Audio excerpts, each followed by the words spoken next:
الحمد للہ وکفا والصلاة والسلام علی عباده الذین اصطفى خصوصاً علی افضلهم وخاتم النبیین محمد الامین وعلی آلہ وصحبہ اجمعین اما بعد فاعوذ باللہ من الشیطان الرجیم بسم اللہ الرحمن الرحیم الذین آتیناہم الکتاب یتلونہ حق تلاوتہ اولئک یؤمنون بہ صدق اللہ العظیم رب اشرح لی صدری ویسر لی امری واحلل عقدۃ من لسانی یفقہوا قولی اللہم ربنا الہمنا رشدنا واعذنا من شرور انفسنا اللہم ارنا الحق حقا وارزقنا اتباعه وارنا الباطل باطلا وارزقنا اجتنابه اللہم ارحمنا بالقرآن العظیم واجعله لنا اماما ونورا وہدا ورحمہ اللہم ذکرنا منہ ما نسینا وعلمنا منہ ما جہلنا وارزقنا تلاوتہ آناء اللیل وآناء النہار واجعله لنا حجتا یا رب العالمین آمین۔ اللہ کے نام سے اس سال کے مطالعہ لٹریچر کا ہم آغاز کر رہے ہیں۔ اگرچہ اس سے قبل غالباً کوئی ایک آدھ کلاس ہو چکی ہے اور وہ اسی کتاب سے متعلق تھی، لیکن چونکہ ہماری اصل حاضری جو ہے اب اصل میں مکمل ہوئی ہے، لہذا یوں سمجھیے کہ آج ہی سے در حقیقت ہم اپنے اس کورس کا آغاز کر رہے ہیں، مطالعہ لٹریچر کی حد تک۔ ہمارا یہ ایک سالہ کورس کافی عرصے سے چل رہا ہے، اور واقعہ یہ ہے کہ اس میں میں نے خود ذاتی طور پر بہت کم حصہ لیا ہے۔ گزشتہ سال البتہ میں نے اس میں کسی قدر پابندی کے ساتھ کچھ وقت دیا ہے، اور اس سال کے بارے میں چونکہ میرا یہ وعدہ تھا اور اس کا میں نے بارہا اعلان کیا ہے، اور وہ ارادہ اب بھی قائم ہے، اللہ تعالیٰ اس کو پورا کرانے والا ہے کہ میں اس میں خصوصی توجہ کے ساتھ اپنا وقت صرف کروں گا۔ لہذا میں نے ایک مستقل آئٹم اپنے ذمے لے لیا ہے، مطالعہ لٹریچر۔ اس حوالے سے انشاءاللہ تعالیٰ یہ خدمت جو ہے میں سر انجام دوں گا۔ اس میں صرف چونکہ میری کچھ آمد و رفت کا سلسلہ رہتا ہے، تو میں نے اور لطف الرحمان صاحب نے آپس میں یہ ارینج کر لیا ہے کہ وہ ایک ہی وقت ہے کہ جس میں ان کی کلاس بھی ہے منتخب نصاب کی، اور یہ اسی وقت میں میرا یہ مطالعہ لٹریچر کا پیریڈ ہوگا۔ جب میں نہیں ہوں گا وہ لیں گے، اور جب بھی میرے لیے ممکن ہوگا اس کلاس کو میں لیتا رہوں گا۔ اس لیے آپ اس کے بارے میں نہ رکھیے گا کہ چونکہ دن جو ہیں وہ بدھ یا جمعرات یا منگل یا بدھ میرے لیے فکس ہیں تو شاید انہی دنوں میں میرا آنا ہوگا۔ اسی وقت میں ہفتے کے کسی بھی دن میں انشاءاللہ حاضر ہوتا رہوں گا۔ ہماری اس وقت جو بھی ایک تحریک ہے جو اللہ کے فضل و کرم سے تنظیم اسلامی کے سالانہ 20ویں سالانہ اجتماع کے موقع پر بعض اعتبارات سے کچھ زیادہ نمایاں ہوئی ہے، پھر تحریک خلافت کے عنوان سے بھی ایک خاصا بڑا جلسہ ہم نے کیا ہے۔ اس سب کا نقطہ آغاز جو ہے وہ 1965-66 سے میری ایک ذاتی کاوش سے ہوا ہے۔ میں اس سے پہلے کی اپنی کوئی داستان اس وقت دہرانا نہیں چاہتا۔ 1965 میں اصل میں منتقل ہوا دوبارہ منٹگمری، جو اب ساہیوال کہلاتا ہے، وہاں سے لاہور، اور اسی ارادے کے ساتھ کہ اب دین کی خدمت کا جو کام بھی ذاتی سطح پر بن آئے اپنے طور پر کرنا ہے، اب بزرگوں کے انتظار میں زیادہ اور دیر میں صرف نہیں کر سکتا۔ تو اس کے حوالے سے میں عرض کر رہا ہوں کہ 3 میری تحریریں ہیں جو فنڈامنٹل ہمارے اس پورے کام کے لیے اہمیت کی حامل ہیں۔ تحریک کے اعتبار سے تحریک جماعت اسلامی ایک تحقیقی مطالعہ، یہ میں نے سن 66 میں شائع کی، اگرچہ میری تحریر وہ ہے سن 56 کی، جبکہ میں ابھی جماعت اسلامی کا رکن تھا۔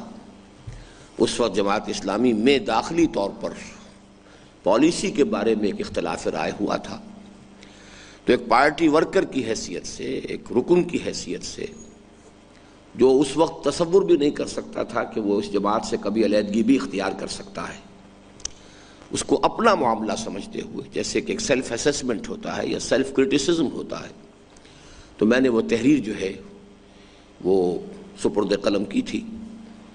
لیکن ظاہر بات ہے کہ اس میں چونکہ تنقید کا پہلو تھا تو میں نے اس کو شائع نہیں کیا، اگرچہ جماعت سے تو علیحدگی میری سن 57 میں ہو گئی، اپریل 57 میں، لیکن میرا یہ ایک اصول ہے کہ کوئی تخریب اگر تو کسی تعمیر کے لیے لازم ہے تو وہ ضروری ہوتی ہے.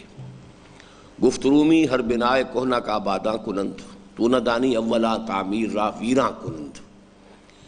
یعنی یہ کہ اگر کوئی عمارت ہے اور وہ غلط ہے، بہت بوسیدہ ہو گئی ہے، نئی بنانی ہے تو اسے گرانا پڑے گا.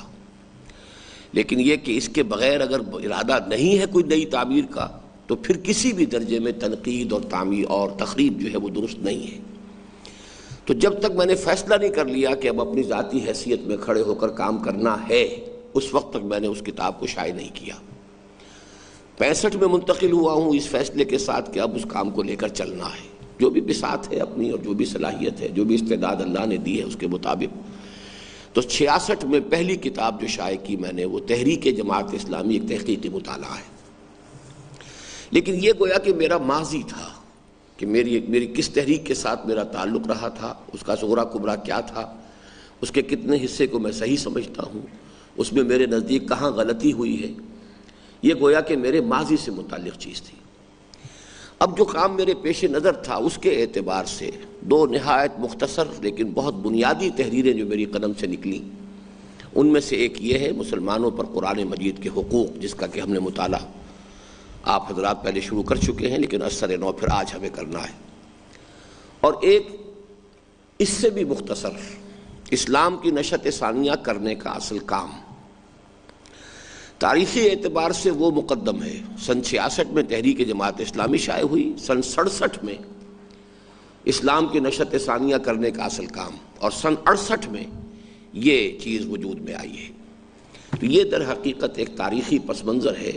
میں نے اس کے سامنے آپ کے سامنے اس لیے بیان کر دیا ہے کہ معلوم ہو کہ ہر چیز جو ہے وہ اپنے ایک بیک گراؤنڈ میں آپ کے ذہن میں آ جائے.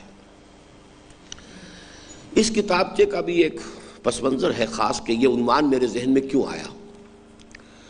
آپ کو یاد ہوگا کہ یہ صدر ایوب صاحب جو ہمارے ہاں ہوتے تھے، فیلڈ مارشل ایوب خان، ان کا یہ اقتدار کا کچھ آخری دور تھا. سن 69-70 میں آ کر تو ظاہر بات ہے کہ ان کی حکومت ختم ہی ہو گئی تھی. بڑی زبردست عوامی تحریک 69 میں چلی ان کے خلاف. یہ 68 کی بات ہے کہ اس وقت نزول قرآن مجید کو 1400 سال مکمل ہوئے تھے، آغاز نزول قرآن مجید کو. تو اس زمانے میں اگرچہ کچھ اور قسم کے جشن بھی منائے جا رہے تھے، رقص و سرود کی محفلیں ہوتی تھی، جشن مہران ہے اور جشن فلاں ہے اور جشن مری ہے، جشن کوہسار ہے. اب یہ جو علاقائی جشن بنائے جاتے تھے، علاقائی ثقافت ہے، لوگ رقص ہیں، لوگ گانے ہیں وغیرہ وغیرہ، جو بھی کچھ اس کے اندر حفوات ہوتی تھیں. لیکن اس وقت کے کچھ مذہبی طبقات کو گویا کہ ایک رشوت کے طور پر یہ 1400 سالہ جشن نزول قرآن حکومت کی طرف سے عطا کیا گیا. اس کے لیے فنڈز جو ہیں وہ طے کیے گئے. تو اس موقع پر دو کام ہوئے. ایک تو یہ کہ پہلی بین الاقوامی قرات کانفرنس جو ہے پاکستان میں منعقد ہوئی اور مصری قراء آئے اور بہت ہی بڑے پیمانے پر، اگرچہ اس سے پہلے بھی بعض مصری قراء پاکستان آ چکے تھے، لیکن یہ کہ واقعہ یہ ہے کہ پہلی مرتبہ اسی موقع پر مصری قراءات سے اہل پاکستان جو ہیں وہ روشناس ہوئے ہیں، متعارف ہوئے ہیں. اور دوسرا کام یہ کیا گیا کہ سونے کے تار سے قرآن مجید لکھنا شروع کیا گیا. وہ کہیں لکھا ہوا اب بھی رکھا ہے، شاید کئی منوں سونا جو ہے اس میں لگا ہوا ہے. تو میرا ذہن منتقل ہوا کہ کیا قرآن مجید ان کاموں کے لیے نازل ہوا تھا؟ مقصد نزول کیا تھا؟ اس کے حقوق کیا ہیں؟ کیا ہم اس طور سے قرآن مجید کی کوئی تعظیم کر رہے ہیں، کوئی خدمت سر انجام دے رہے ہیں، قرآن مجید کا کوئی حق ادا کر رہے ہیں؟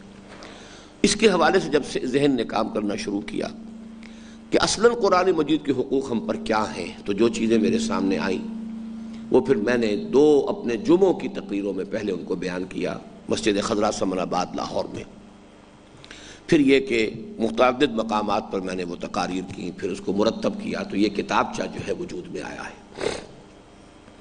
لیکن اس کتابچے کو جو اللہ تعالیٰ نے قبولیت عام عطا کی ہے، میں اس کی چند شواہد آپ کے سامنے رکھنا چاہتا ہوں، اور وہ اس لیے کہ جن لوگوں نے بھی اس کے ضمن میں کچھ خدمت سر انجام دی ہے، ہمارے اس پروگرام کی ریکارڈنگ ہو رہی ہے تو ان کے نام بھی محفوظ ہو جائیں، اور ان کے لیے جب بھی کوئی شخص اس پروگرام سے مستفید ہو تو ان کے لیے دعائے خیر کرے۔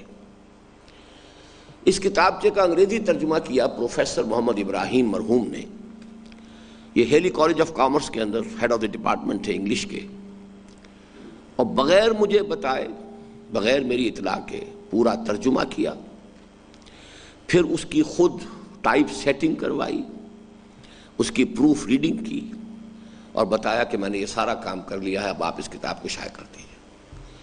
تو واقعہ یہ ہے کہ میرے دل پر بڑا گہرا اثر ہوا، ورنہ تو یہ ہے کہ ترجمے کرانے کے لیے بڑی محنتیں کرنی پڑتی ہیں، قیمتیں دینی پڑتی ہیں، محنتانے ادا کرنے پڑتے ہیں۔ بالکل والنٹیرلی انہوں نے یہ کام کیا، اور بڑی خاموشی کے ساتھ پریس میں جا کر گھنٹوں بیٹھے رہنا اور اس کی ٹائپ سیٹنگ اور اس کی کریکشن کروانا، یہ سارا کام انہوں نے کیا ہے۔ بہت نیک انسان تھے، اللہ تعالیٰ انہیں اس کا اجر و ثواب عطا فرمائے۔ تو انگریزی کا ترجمہ انہوں نے کیا۔ اس کا جو عربی ترجمہ ہے، یہ انگریزی ترجمہ اب جو ہے اس عنوان سے اب شائع ہو رہا ہے، the obligations Muslims owe to the Quran. اس کے علاوہ یہ نہ معلوم اور کہاں کہاں سے مختلف عنوانات کے تحت شائع ہو رہا ہے۔ دی بک اینڈ دی ریڈر، اس عنوان سے یہ طاہا پبلیکیشنز والوں نے لندن سے شائع کیا ہے۔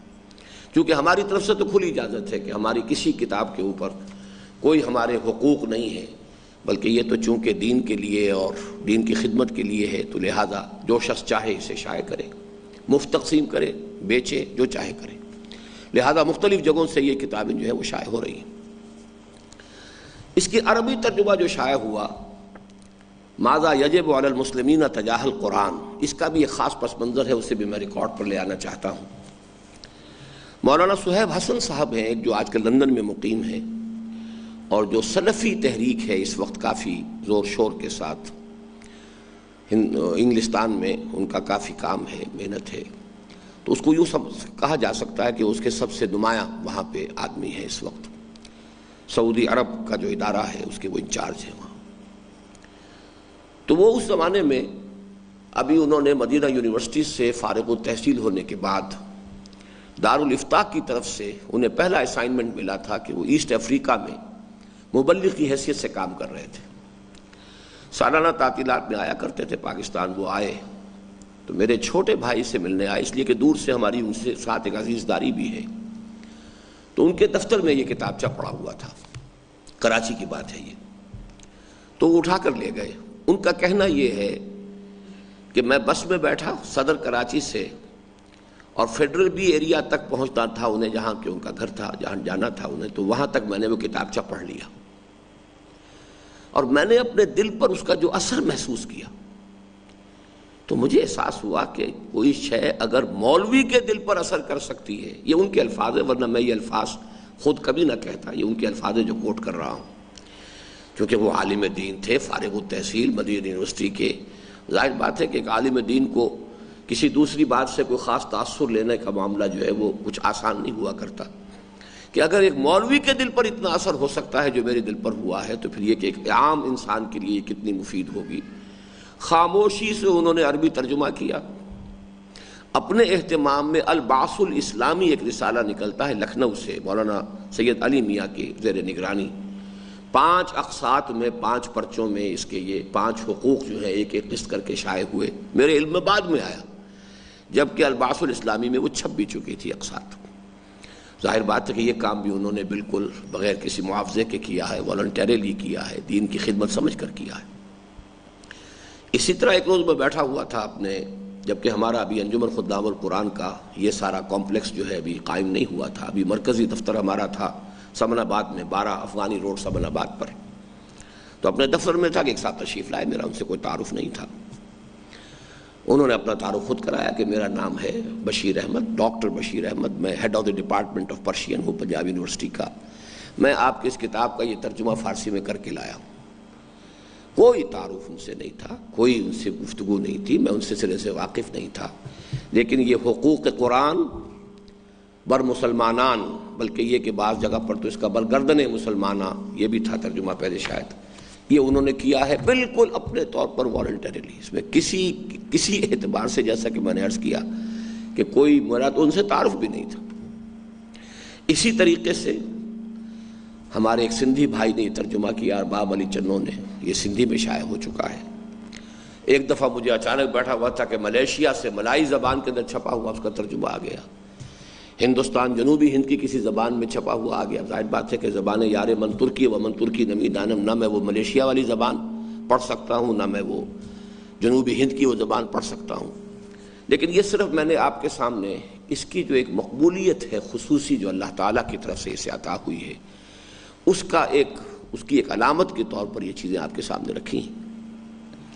مزید یہ کہ ایک واقعہ ہے جو میں چاہتا ہوں کہ ریکارڈ پر آ جائے۔ میرے چھوٹے بھائی جدے میں اپنے کاروبار کے سلسلے میں مقیم تھے، اقتدار احمد مرحوم، تو ان کا جو وہاں پر سعودی جو ان کے پارٹنر تھے، ان کی شادی مصر میں ہوئی تھی، تو ان کے ان لاز میں سے آئے ہوئے تھے کوئی جنرل فتحی رزق، جو کبھی صدر ناصر صاحب کے بڑے دستے راست رہے تھے، اس کے بعد شاید کوئی اختلافات وغیرہ ہوئے، کیا معاملہ تھا مجھے زیادہ معلوم نہیں ہے۔ تو یہ عربی ترجمہ برادرم اقتدار احمد مرحوم نے انہیں دیا کہ آپ دیکھیے۔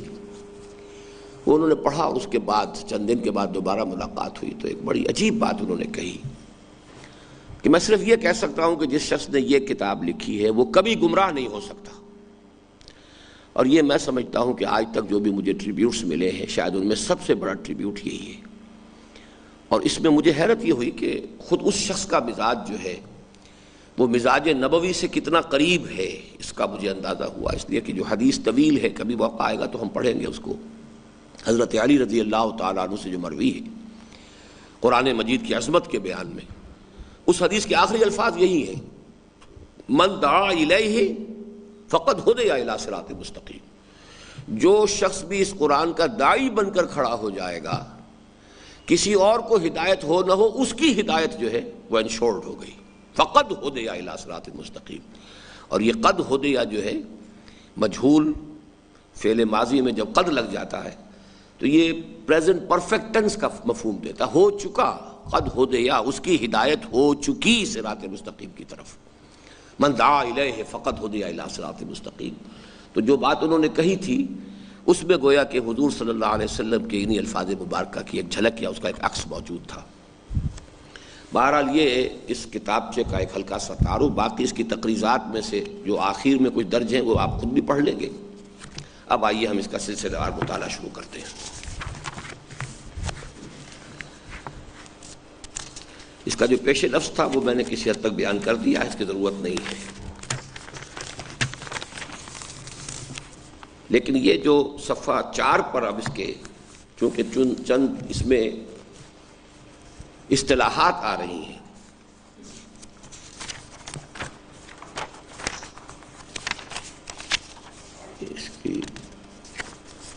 اس کی سیٹنگ غالباً اب ہمارے یہ ساتھی کچھ چینج کرتے چلے جا رہے ہیں، ورنہ میرا جو تھا پہلی جو عبارت اس میں ہوتی تھی وہ اب اس میں شامل نہیں ہے۔ ہر مسلمان پر حسب صلاحیت و استعداد قرآن مجید کے مندرجہ ذیل 5 حقوق عائد ہوتے ہیں۔ اس میں جو نوٹ کرنے والا لفظ ہے حسب صلاحیت و استعداد،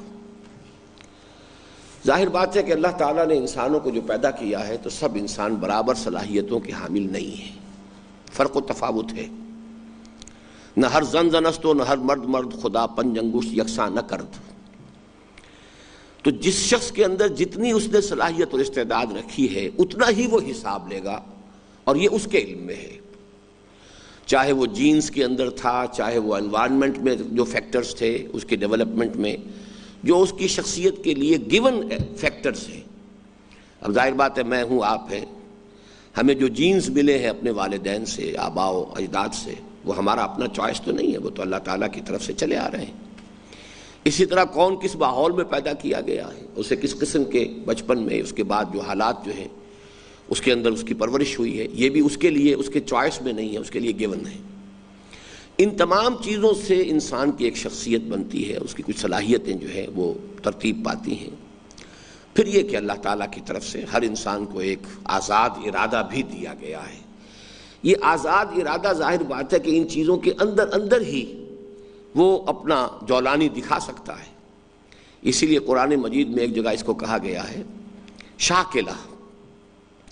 شاکلہ جو ہے شکل، جیسے کہ پیٹرن ہوتا ہے، کسی چیز کو ڈھالنا ہوتا ہے، لوہا ہے اسے آپ نے کسی شکل میں ڈھالنا ہے تو اس کے لیے پہلے ایک پیٹرن بنایا جاتا ہے۔ ہمارے مستری لوگ اسے پاٹن کہتے ہیں۔ آپ نے وہ لوہا جو ہے اس کو پگھلایا، پھر اس میں ڈال دیا تو اسی کی شکل اختیار کر لے گا، شاکلہ ہے۔ تو ہم میں سے ہر شخص کا ایک شاکلہ ہے جو اللہ نے دیا ہوا ہے، اس کا ایک گیون کیریکٹر ہے، اس کا ایک ٹریٹ ہے، اس کے اندر یقیناً سب لوگ ایک دوسرے سے مختلف ہیں۔ لیکن اب اس کے اندر ہماری فری ول ہے کہ وہ کس درجے اپنا ظہور کرتی ہے، اس کا کتنا کچھ اس کی جولانی طبع جو ہے وہ ظاہر ہوتی ہے، کتنی وہ اپنی محنت سے اس کے اندر اکتساب کرتا ہے۔ اس حوالے سے ان دونوں چیزوں میں فرق رہے گا۔ حسب صلاحیت و استعداد یہ حقوق ہر مسلمان پر عائد ہوتے ہیں۔ البتہ اس میں ذرا ایک ٹریپ بھی ہے، اور وہ ٹریپ یہ ہے کہ بسا اوقات انسان دینی معاملات میں اپنے آپ کو ایبسالو کرنے کے لیے، بری کرنے کے لیے کہہ دیتا ہے میرے اندر تو صلاحیت نہیں ہے، جبکہ ہمیں نظر آ رہا ہوتا ہے کہ دنیا میں اس کی صلاحیت ظاہر ہو رہی ہے، پروفیشن میں شائن کر رہا ہے، کاروبار میں خوب کامیاب جا رہا ہے، اور دنیاوی معاملات میں بڑا سوجھ بوجھ کا مظاہرہ کر رہا ہے، سب کچھ ہے۔ لیکن یہ کہ جب دین کی بات آئے گی جی ہمارے اندر تو صلاحیت نہیں ہے۔ یہ در حقیقت ایک سیلف ڈسیپشن ہے۔ یخادعون اللہ والذین آمنوا وما یخدعون الا انفسهم، یہ اللہ کو دھوکہ دینے کی کوشش ہے اور لوگوں کو دھوکہ دینے کی کوشش ہے، حالانکہ اس میں انسان صرف اپنے آپ کو دھوکہ دیتا، کسی اور کو دھوکہ نہیں دے سکتا۔ تو اس کا حل کیا ہے؟ اپنی امکانی حد تک کوشش کرو، جا وہیں تک سکو گے جہاں تک کہ تمہارا شاکلہ ہے۔ یہ جملہ اچھی طرح نوٹ کر لیجیے۔ اپنی امکانی حد تک کمی اگر آپ نے کر دی تو آپ مجرم ہیں۔ وہ آپ نے کر دیا، جتنا آپ کھود سکتے تھے کھود دیا، تو آپ کامیاب ہو گئے، چاہے آپ تہ تک پہنچے کہ نہیں پہنچے، تیل نکلا کہ نہیں نکلا، اس سے آپ کی کامیابی ناکامی کا اس سے کوئی تعلق نہیں۔ لیکن اگر جو آپ کے اندر استعداد تھی کھدائی کرنے کی، اس میں آپ نے خود کمی رکھی تو آپ مجرم ہو گئے۔ یہ اصول جو ہے بہت بنیادی اصول ہے۔ اسی لیے حضور صلی اللہ علیہ وسلم نے فرمایا اعملوا فکلکم میسر لما خلق۔ یہ بہت اہم حدیث ہے۔ میرا خیال ہے ہمارا شاید یہ اس خیال سے کہ میرے گھٹنے جواب دے چکے ہیں، ان حضرات نے بلیک بورڈ رکھا نہیں ہے، آئندہ سے بلیک بورڈ لگانا ہے اس کلاس کے ساتھ، کوشش کروں گا۔ اعملوا، محنت کرو، کوشش کرو، جد و جہد کرو، فَكُلُّكُمْ مُيَسَّرٌ لِمَا خُلِقَ، بہرحال میسر وہی کچھ آئے گا کہ جو تمہاری اس خلقت کے اندر ودیت ہو چکا ہے۔ اس سے آگے جس کو انگریزی میں کہتے ہیں one cannot outgrow his skin، آپ کتنے موٹے ہو جائیں، کتنے اپنے مسل ڈیولپ کر لیں، کتنی فیٹ اپنے اوپر چڑھا لیں، بہرحال یہ کھلڑی ہے اس کے تو اندر ہی رہیں گے، وہ کھلڑی پھیلتی جائے گی، کھال کے اندر تو رہنا ہے، اس سے باہر آپ نہیں نکل سکتے۔ تو اس ایک جملے کے حوالے سے یہ ذہن میں رکھیے کہ حسب صلاحیت و استعداد کی وجہ سے کوئی شخص اپنے آپ کو بری نہ سمجھ لے یہ کہہ کے کہ میرے اندر تو صلاحیت نہیں ہے۔ اگر ہم ساری دنیاوی تعلیمات حاصل کر سکتے ہیں، یہاں کی اچیومنٹس جو ہیں وہ ہماری نمایاں ہو رہی ہیں، چاہے وہ کاروبار میں ہے، پروفیشنز میں ہے، کسی اور چیز میں ہے، تو کیوں نہیں ہم وہی ساری صلاحیتیں جو ہیں اس دین کے کام میں لگا کر اور اس سے امید کریں کہ اس سے اس کے نتائج برآمد ہوں گے۔ اچھا، وہ 5 حقوق کیا ہیں؟ نمبر 1 ایمان و تعظیم۔ اس کے بارے میں تفصیلی بحث تو بعد میں ہوگی کہ ایمان سے مراد کیا ہے، تعظیم سے مراد کیا ہے، لیکن یہاں تعظیم کا ایک مفہوم ذہن میں رکھ لیجئے۔ ایک تعظیم کے معنی اردو میں ہم لیتے ہیں کسی کی تعظیم کرنا، ٹو شو ریسپیکٹ ٹو ہم۔ ایک جو اصل مفہوم عربی زبان میں تعظیم کا ہے، to hold something in high esteem, اس کو عظیم سمجھنا کہ اس کے اندر عظمت ہے، اس کے اندر بہت قدر و قیمت ہے۔ تو ایک ہے کسی کے لیے رسپیکٹ، تعظیم، یہ بھی صحیح ہے، اس کا مفہوم آئے گا، لیکن یہ ہے کہ یہاں جو مفہوم یہ آیا ہے وہ یہ ہے کہ اگر صحیح معنی میں ہمیں ایمان حاصل ہو جائے، یقین حاصل ہو جائے کہ یہ اللہ کی کتاب ہے، تو پھر اس کا جو مقام اور مرتبہ ہماری نگاہوں میں ہوگا، پھر اس کی جو قدر و قیمت ہماری نگاہ میں ہوگی، ظاہر بات ہے کہ اسی کی مناسبت سے پھر آدمی اس کے لیے محنت کرتا ہے۔ اگر آدمی کو معلوم ہو کہ یہاں سے تیل برآمد ہو سکتا ہے تو لاکھوں کروڑوں ڈالر جو ہیں وہ اس کی جو ہے ڈرلنگ پر اور انویسٹیگیشن کے اوپر خرچ کرتے ہیں لوگ، اس لیے کہ توقع ہے کہ یہاں سے کچھ نکلے گا۔ اگر یہ توقع ہی نہیں ہے تو ظاہر بات ہے کہ اس پہ کوئی محنت صرف نہیں کرے گا، پیسہ نہیں خرچ کرے گا۔ تو ایمان کے ساتھ جو براہ راست پروپورشنل شے ہے وہ تعظیم ہے۔ جتنا گہرا ایمان ہوگا کہ یہ اللہ کی کتاب ہے، اللہ کا کلام ہے، اتنی ہی اس کی عظمت جو ہے وہ ہم پر منکشف ہوگی، اور اسی کے حوالے سے پھر اس کے لیے وقت، صلاحیت، محنت، ذہانت کا صرف کرنا ہمارے لیے آسان ہوگا۔ دوسرا حق ہے تلاوت و ترتیل، اس پر بھی تفصیل سے گفتگو بعد میں ہوگی، یعنی اسے انسان پڑھے جیسے کہ پڑھنے کا حق ہے۔ تیسرا حق ہے تذکر و تدبر، یعنی انسان اس کو سمجھے جیسے کہ سمجھنے کا حق ہے۔ چوتھا حق ہے حکم و اقامت، یہ خاصی ثقیل اصطلاحات ہے قرآن مجید کی۔ حکم کے معنی ہوتا ہے کوئی رائے دینا، رائے بنانا، فیصلہ کرنا۔ جب آپ کو فیصلہ کرتے ہیں تو پہلے خود ایک رائے قائم کرتے ہیں، ہماری رائے قرآن کے بالکل ساتھ ہم آہنگ ہو جائے، باطنی طور پر ذہنی کیفیت یہ ہو کہ ہم وہی کچھ سوچ رہے ہوں جو قرآن سوچ رہا ہے یا قرآن جو ہمارے سامنے رکھ رہا ہے، ایک ہم آہنگی، حکم بالقرآن۔ اور پھر اقامت قرآن جو ہے وہ ہے کہ اس کے ایک نظام کی حیثیت سے اسے قائم کیا جائے۔ پانچواں حق ہے تبلیغ و تبیین، یعنی اس کو دوسروں تک پہنچانا، اور پہنچانے کے ساتھ تبیین، واضح کرنا۔ محض پہنچا دینا کافی نہیں ہے، اس کی تبیین، لِتُبَيِّنَ لِلنَّاسِ مَا نُزِّلَ إِلَيْهِمْ، تاکہ اے نبی آپ واضح کریں لوگوں پر جو کچھ ان کے لیے نازل کیا گیا ہے۔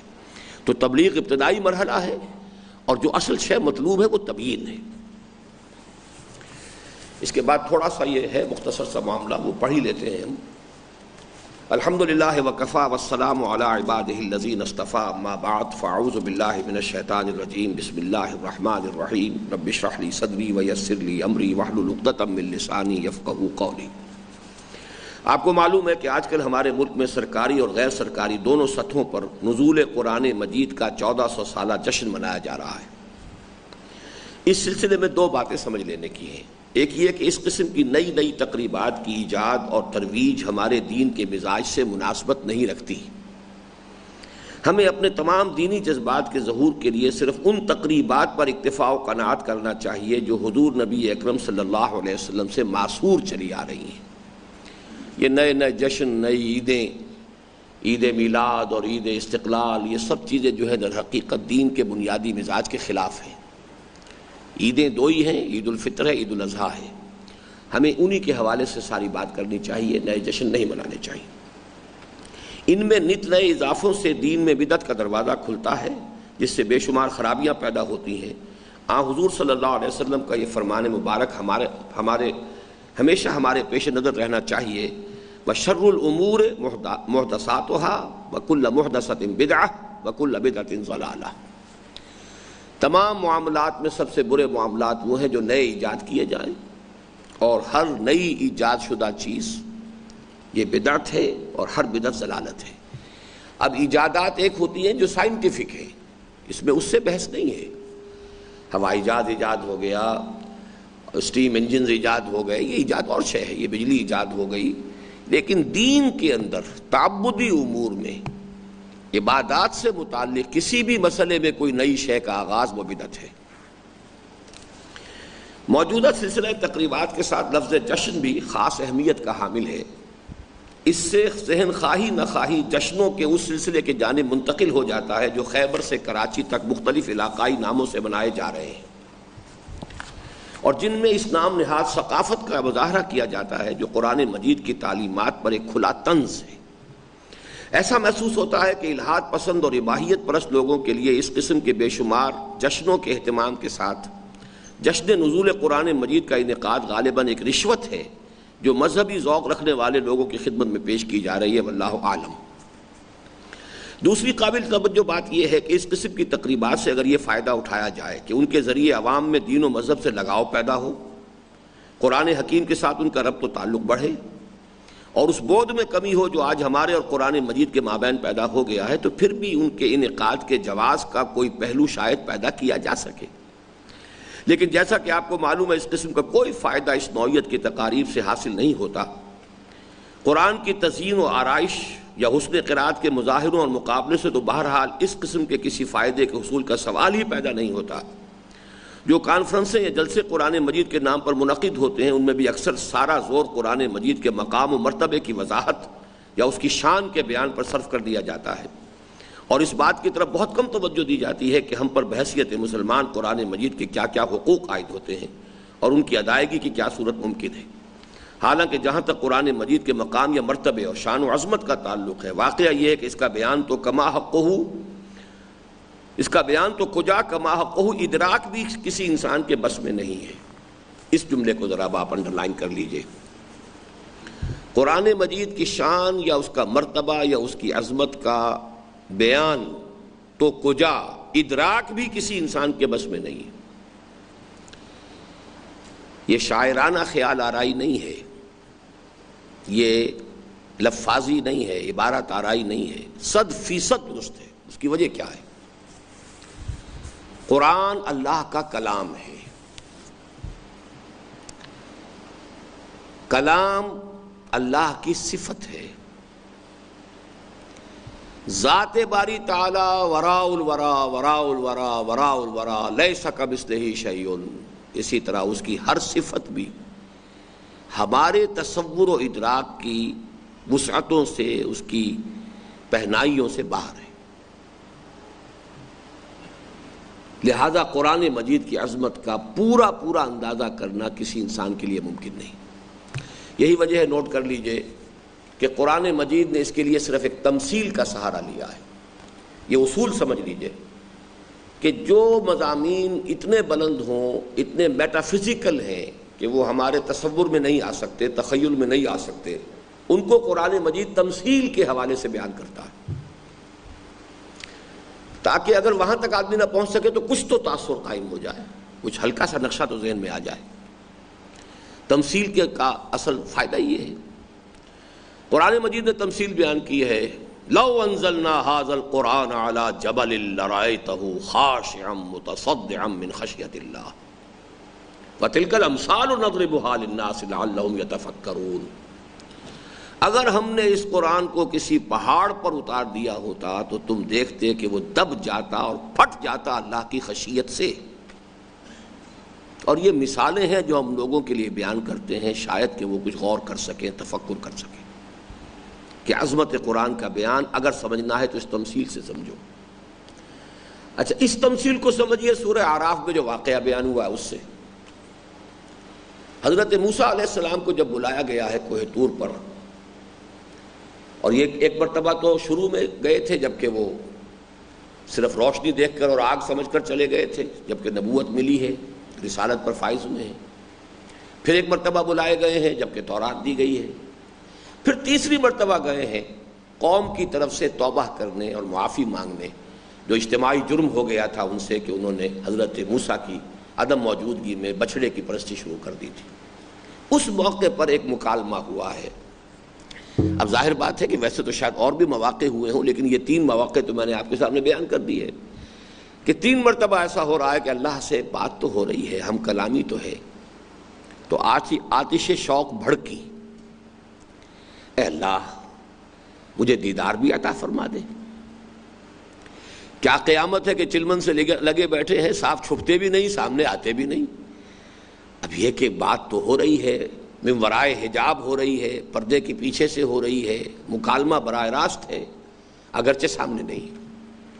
تو وہ جو آتش شوق بھڑکی ہے اس میں درخواست کر بیٹھے ہیں، رب ارنی انظر الیک، پروردگار ذرا دیدار بھی عطا فرما، میں تجھے دیکھنا چاہتا ہوں۔ فوراً ڈانٹ پڑ گئی، لن ترانی،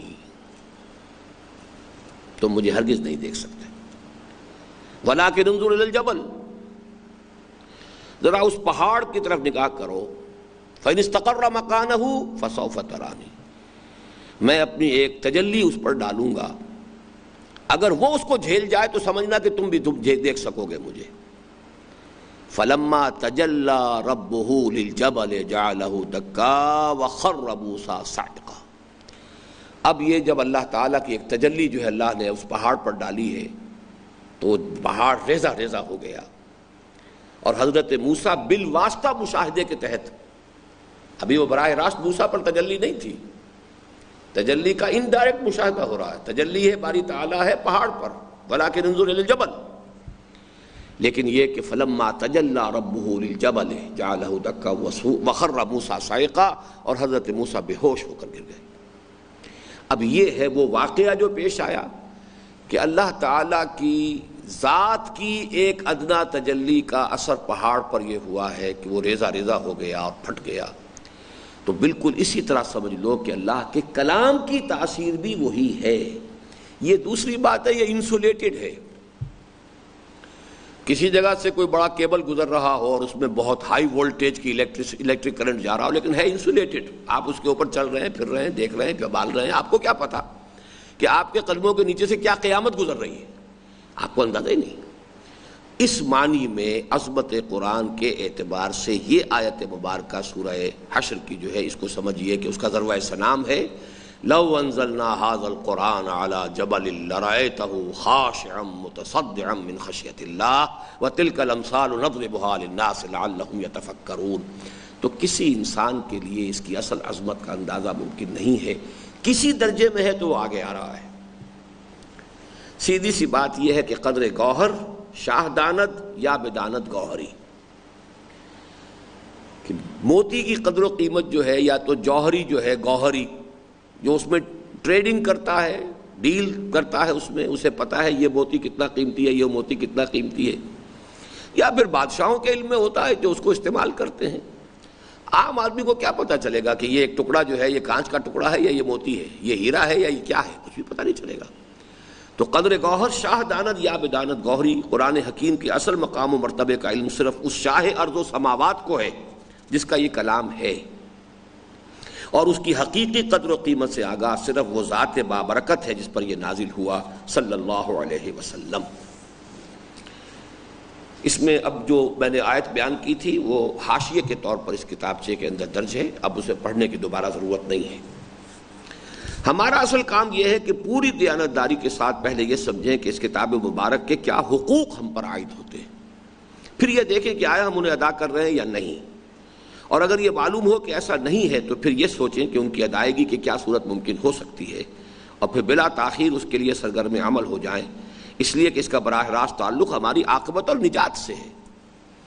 یعنی فرض کیجئے کہ میں قرآن مجید کی اصل عظمت سے واقف نہیں ہو پاتا، my imagination falls short of it، تو میں اللہ کے ہاں مجرم نہیں ہوں۔ اگر میرے اندر استعداد ہی اتنی رکھی تھی اللہ نے اور میں اس سے اوپر نہیں بڑھ سکتا، ظاہر بات ہے کہ ہر شخص کے اندر اس کی اپنی کیپیسٹی ہے، کسی شے کو اپریشیٹ کرنے کی بھی ایک صلاحیت درکار ہوتی ہے۔ اگر میرے اندر اس کو صحیح طور سے اپریشیٹ کرنے کی صلاحیت نہیں ہے اور میں اس کو اس درجے میں اپریشیٹ نہیں کر سکا تو میں مجرم نہیں ہوں، لیکن یہ کہ اس کے حقوق عملاً ادا کرنے کی جو صلاحیت میرے اندر تھی میں نے نہیں کیے تو میں مجرم ہو گیا۔ لہذا جو پریکٹیکل اسپیکٹ ہے، پریگمیٹک اسپیکٹ ہے، وہ تو یہ ہے کہ ہم یہ دیکھیں کہ ہماری ذمہ داری کیا ہے۔ میں نہیں یہی بات آپ پڑھیں گے، اگر میرا جو کتابچہ ہے نبی اکرم صلی اللہ علیہ وسلم سے ہمارے تعلق کی بنیادیں، حضور کی عظمت کو کون سمجھ سکتا ہے؟ اس میں تو ایک واقعہ یہ ہے کہ غالب کا ایک مصرع ہے کہ جو میں سمجھتا ہوں کہ آخری بات کہہ گیا، زاں ذات پاک مرتبہ دان محمد است، ہاں ذات پاک مرتبہ دان محمد است، محمد کے مرتبے سے حقیقتاً واقف تو صرف اللہ کی ذات ہے، اور کون سمجھے گا؟ ظاہر بات ہے کہ نبی، نبوت ہمارے دائرہ تصور سے خارج ہے، ہم کیا سمجھیں گے نبوت کہتے کسے ہیں؟ اب کسی شے کو ایسس کرنا تو اس کے بعد کی بات ہے نا۔ کوئی ڈاکٹر تو سمجھ سکتا ہے کسی دوسرے ڈاکٹر کے بارے میں کہ وہ کس درجے، کس مقام پر ہے، کیا اس کی صلاحیت ہے، کتنی اس کے اندر مہارت ہے اپنے اس شعبے کے اندر، لیکن جو شخص اس فن سے نابلد ہے اسے کیا اندازہ ہوگا؟ کوئی انجینئر کتنا ماہر فن ہے، کوئی غیر انجینئر تو اس کے بارے میں سرے سے کوئی تصور قائم کر ہی نہیں سکتا۔ پھر انجینئر بھی کسی دوسرے انجینئر کو صحیح ایسس کر سکے گا بشرطے کہ وہ خود اس سے اوپر ہو۔ اگر خود اس سے نیچے ہے صلاحیت کے اعتبار سے تب بھی صحیح اسسمنٹ نہیں کر سکتا۔ لہذا کوئی انسان حضور کے مرتبے کی صحیح اسسمنٹ کر سکتا ہے تو صرف وہی جو نبی ہو اور نبوت میں حضور کے مرتبے سے بالا تر ہو، اور یہ ناممکن ہے۔ لہذا میں منطقی طور پر ثابت کرتا ہوں کہ حضور کے مرتبے اور مقام کو سمجھنا کسی انسان کے بس میں ممکن نہیں، لیکن ہماری ذمہ داری یہ نہیں ہے، بلکہ میں تو اس کے برعکس یہ کہا کرتا ہوں، جب ہم بیان کرنے کی کوشش کرتے ہیں تو توہین کے مرتکب ہو جاتے ہیں۔ ایک شے ہے وہاں کی، میرے ذہن میں یہیں تک پہنچی ہے، میں یہیں تک بیان کر رہا ہوں تو توہین کر رہا ہوں۔ شے تو تھی وہاں کی، میرا اپنا ذہن تو وہاں تک پہنچا ہی نہیں، میں نے بہت چھلانگ لگائی ہے یہاں تک پہنچا ہوں، میں یہاں تک بیان کر رہا ہوں اسے، تو گویا کہ اصل کے اعتبار سے تو میں توہین کا مرتکب ہو رہا ہوں کہ وہاں اس صحیح مقام و مرتبے تک تو میرے ذہن کی رسائی ہی نہیں، میں بیان کیا کروں گا؟ لہٰذا اس اعتبار سے گویا کہ ایکسرسائز ان فیوٹیلیٹی ہے، بیکار کی بات ہے۔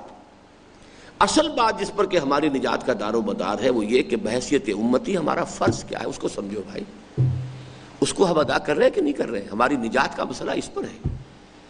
آخرت میں سوال اس کا ہوگا کہ امتی محمد کی حیثیت سے جو ذمہ داریاں تھیں وہ تم نے ادا کی کہ نہیں کی، ورنہ یہ ہے کہ بس آپ کی وہ زلفوں کی تعریف ہو رہی ہے اور آپ کی کملی کی تعریف ہو رہی ہے اور آپ کے سایہ نہیں تھا اور فلاں تھا اور یہ تھا اور وہ تھا، اور یہ ساری باتوں کے اندر جو ہے قوم کو ایک نشے کے اندر جو ہے وہ بالکل گم کیا ہوا ہے۔ تو یہی معاملہ یہاں پر قرآن کے بارے میں سمجھیے، اس لیے کہ اس کا براہ راست تعلق ہماری عاقبت اور نجات سے ہے، اور اس معاملے میں کسی کوتاہی کی تلافی قرآن حکیم کی شان میں قصیدے پڑھنے سے بہرحال نہیں ہو سکتی۔ چنانچہ میں آج کی صحبت میں انہی امور پر کسی قدر وضاحت سے گفتگو کروں گا۔ ہر مسلمان پر قرآن مجید کے 5 حقوق، اصل میں یہاں آئی ہے وہ عبارت جو میں وہاں ڈھونڈ رہا تھا شروع میں، اب میں بھی بہت عرصے کے بعد چونکہ اس کتابچے کو ہاتھ میں لے رہا ہوں اس لیے بہت سی باتیں میرے ذہن سے بھی نکل گئی ہیں۔ ثقیل الفاظ یا دینی اصطلاحات سے صرف نظر کرتے ہوئے عام زبان میں بیان کیا جائے تو قرآن مجید کے یہ 5 حقوق ہر مسلمان پر عائد ہوتے ہیں۔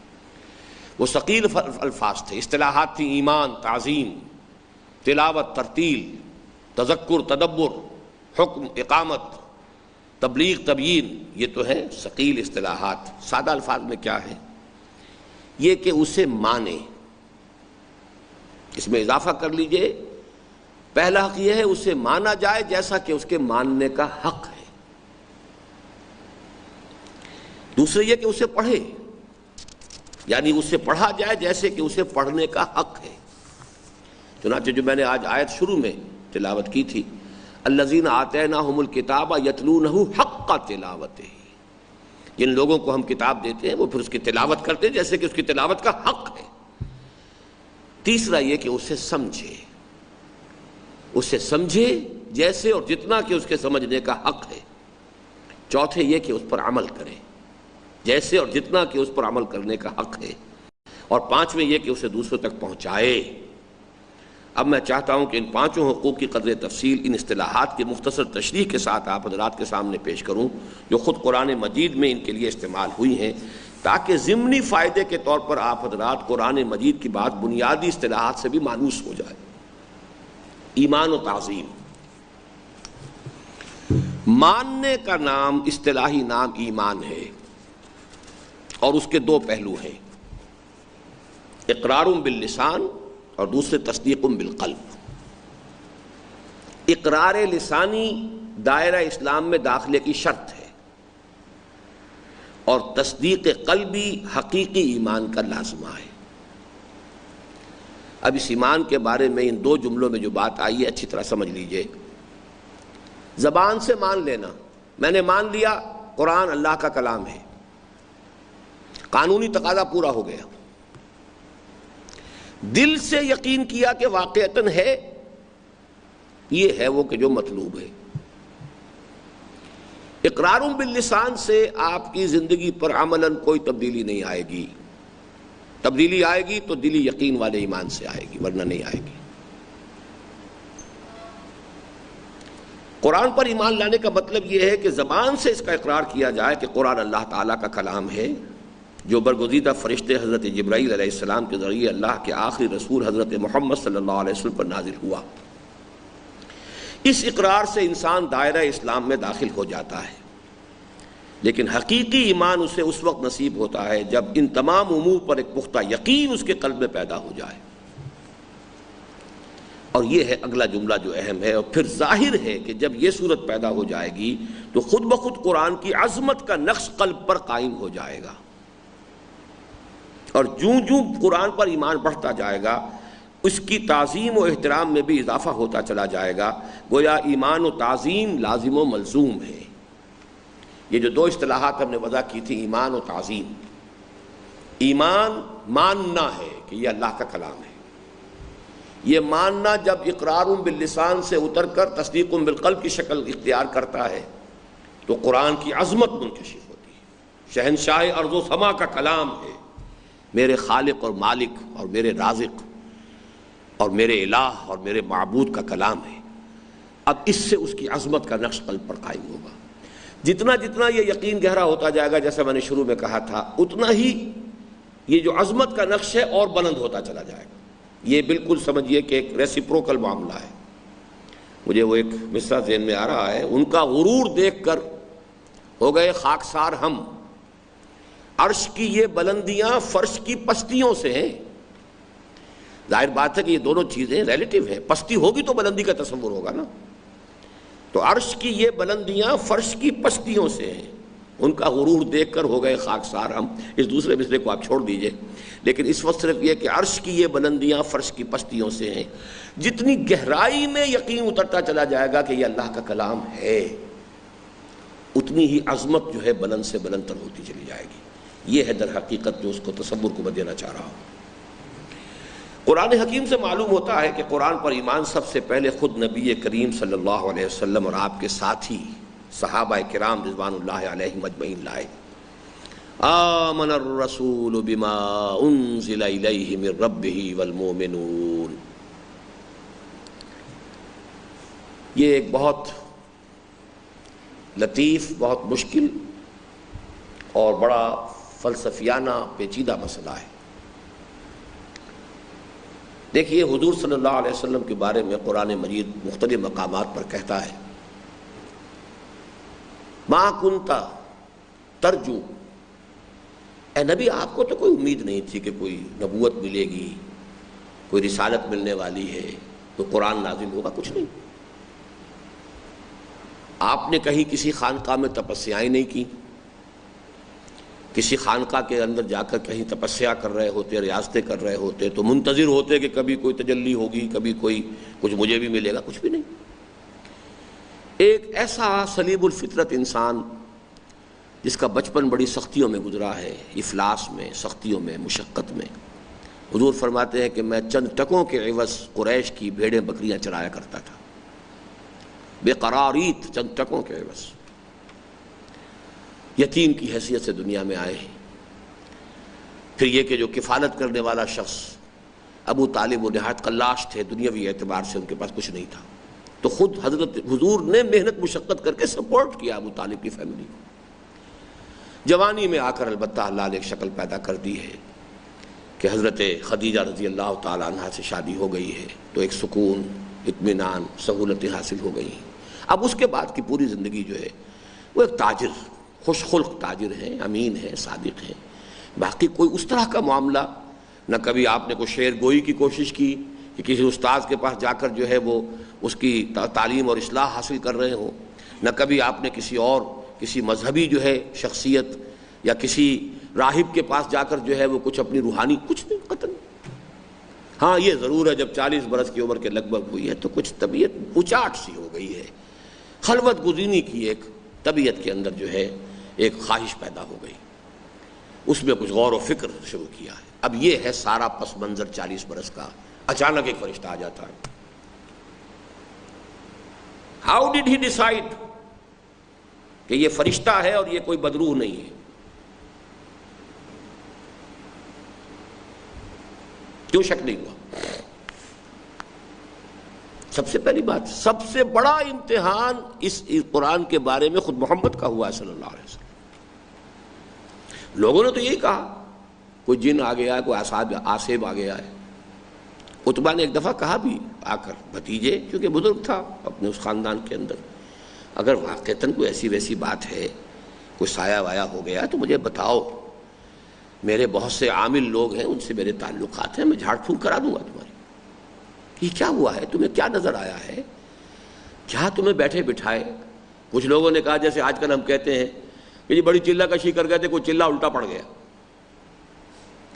یعنی یہ آخر چیزیں سوچیے، جو کچھ ہوتا ہے دنیا میں، اس لیے کہ آج ہمارا ذہن جو ہے اس کو اور سمجھیے آپ، بالکل ہماری ایک بچپن سے ایک تربیت ہوئی ہے، ایک نفسیاتی جو ہے ایک ہمارا رجحان بنا ہے، حضور کے ساتھ محبت، عظمت، حضور کی عقیدت، اس کا ایک نقش گہرا ہے۔ ہماری تو سوچ ہی اور ہے۔ اس وقت سوچئے نا، آج سے 1400 برس قبل جب یہ واقعہ ہوا ہوگا کہ یہ اچانک آیا ہے محمد صلی اللہ علیہ وسلم اور یہ کہتا ہے میرے پاس فرشتہ آیا ہے اور میرے پاس اللہ کا کلام آیا ہے۔ سخت ترین مرحلہ تھا یہ محمد رسول اللہ صلی اللہ علیہ وسلم کے لیے، اس کی پہچان کرنا کہ یہ واقعتاً کوئی بدروح نہیں ہے، ما تنزلت بہ شیاطین، کوئی شیطان لے کر اس کو نازل نہیں ہوا ہے۔ اس کا اصل جواب کیا ہے؟ وہ ہے روح محمدی اور فطرت محمدی صلی اللہ علیہ وسلم۔ اصل جو پہچاننے والی شے ہے وہ میرے اور آپ کے اندر ہے۔ ایمان کی بحث میں سب سے اہم بحث یہ ہے، اور جس کو علامہ اقبال نے آج کل اپنے ریکنسٹرکشن کے جو خطبات ہیں ان میں بڑی وضاحت کے ساتھ پیش کیا ہے، کہ ایک ہے ایکسٹرنل ایکسپیرینس۔ میں نے اس گلاس کو ہاتھ لگایا، ٹھنڈا ہے، اس لیے کہ یہاں کوئی صلاحیت ہے جس سے کہ مجھے یہ کسی شے کے ٹھنڈے گرم ہونے کا احساس ہوتا ہے۔ میں نے کوئی چیز زبان پہ رکھی، میٹھی ہے یا کڑوی ہے یا پھیکی ہے یا جیسی بھی ہے، اس لیے کہ میرے اندر ہے وہ صلاحیت۔ اگر کسی وجہ سے میرے ہاتھ کو سن کر دیا گیا ہو تو اسے نہ ٹھنڈ کا پتہ لگے گا اور نہ اس کی گرمی کا پتہ لگے گا۔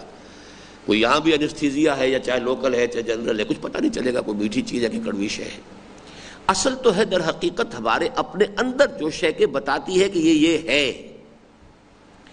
تو جس طرح ایکسٹرنل ایکسپیرینس ہے، اسی طرح ایک انٹرنل ایکسپیرینس ہے انسان کا۔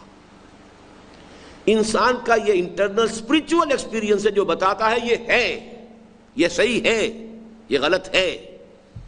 وہ فطرت کی درستی اور فطرت کی صحت ہے جو ریٹیفائی کرتی ہے کہ یہ ہے اور صحیح ہے۔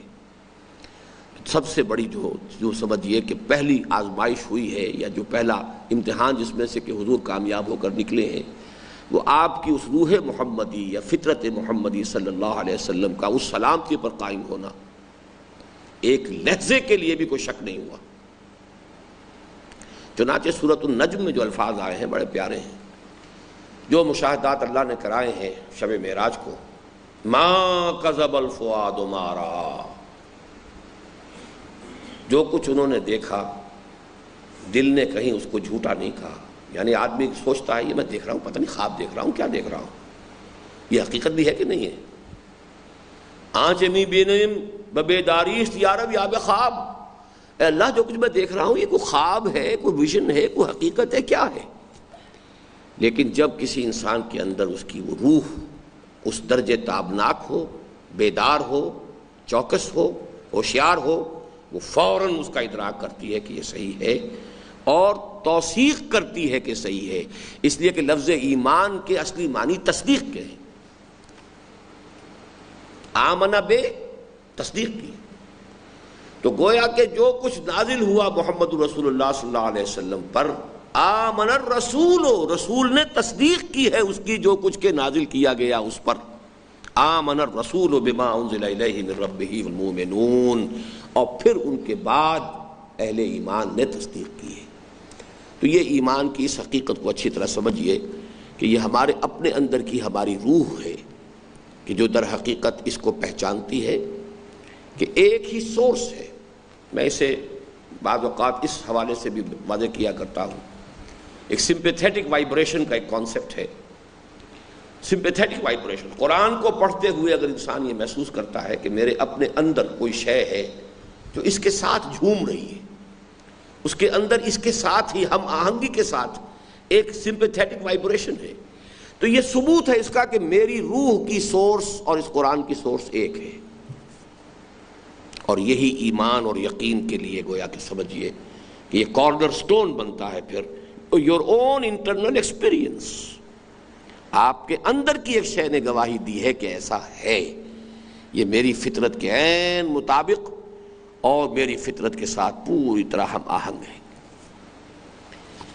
یہ ایمان پورے تصدیق قلب کے ساتھ تھا اور اس گہرے یقین پر مبنی تھا کہ یہ اللہ تعالیٰ کا کلام ہے. چنانچہ ایک طرف تو اس کی تعظیم و احترام کا گہرا نقش ان کے قلوب پر ثبت ہو گیا، اور دوسری طرف گہری محبت اور والہانہ عشق کا ایک تعلق اس کے ساتھ قائم ہو گیا. اب یہ دوسرے لفظ کا اضافہ ہو گیا، یا نوٹ کیجئے، عظمت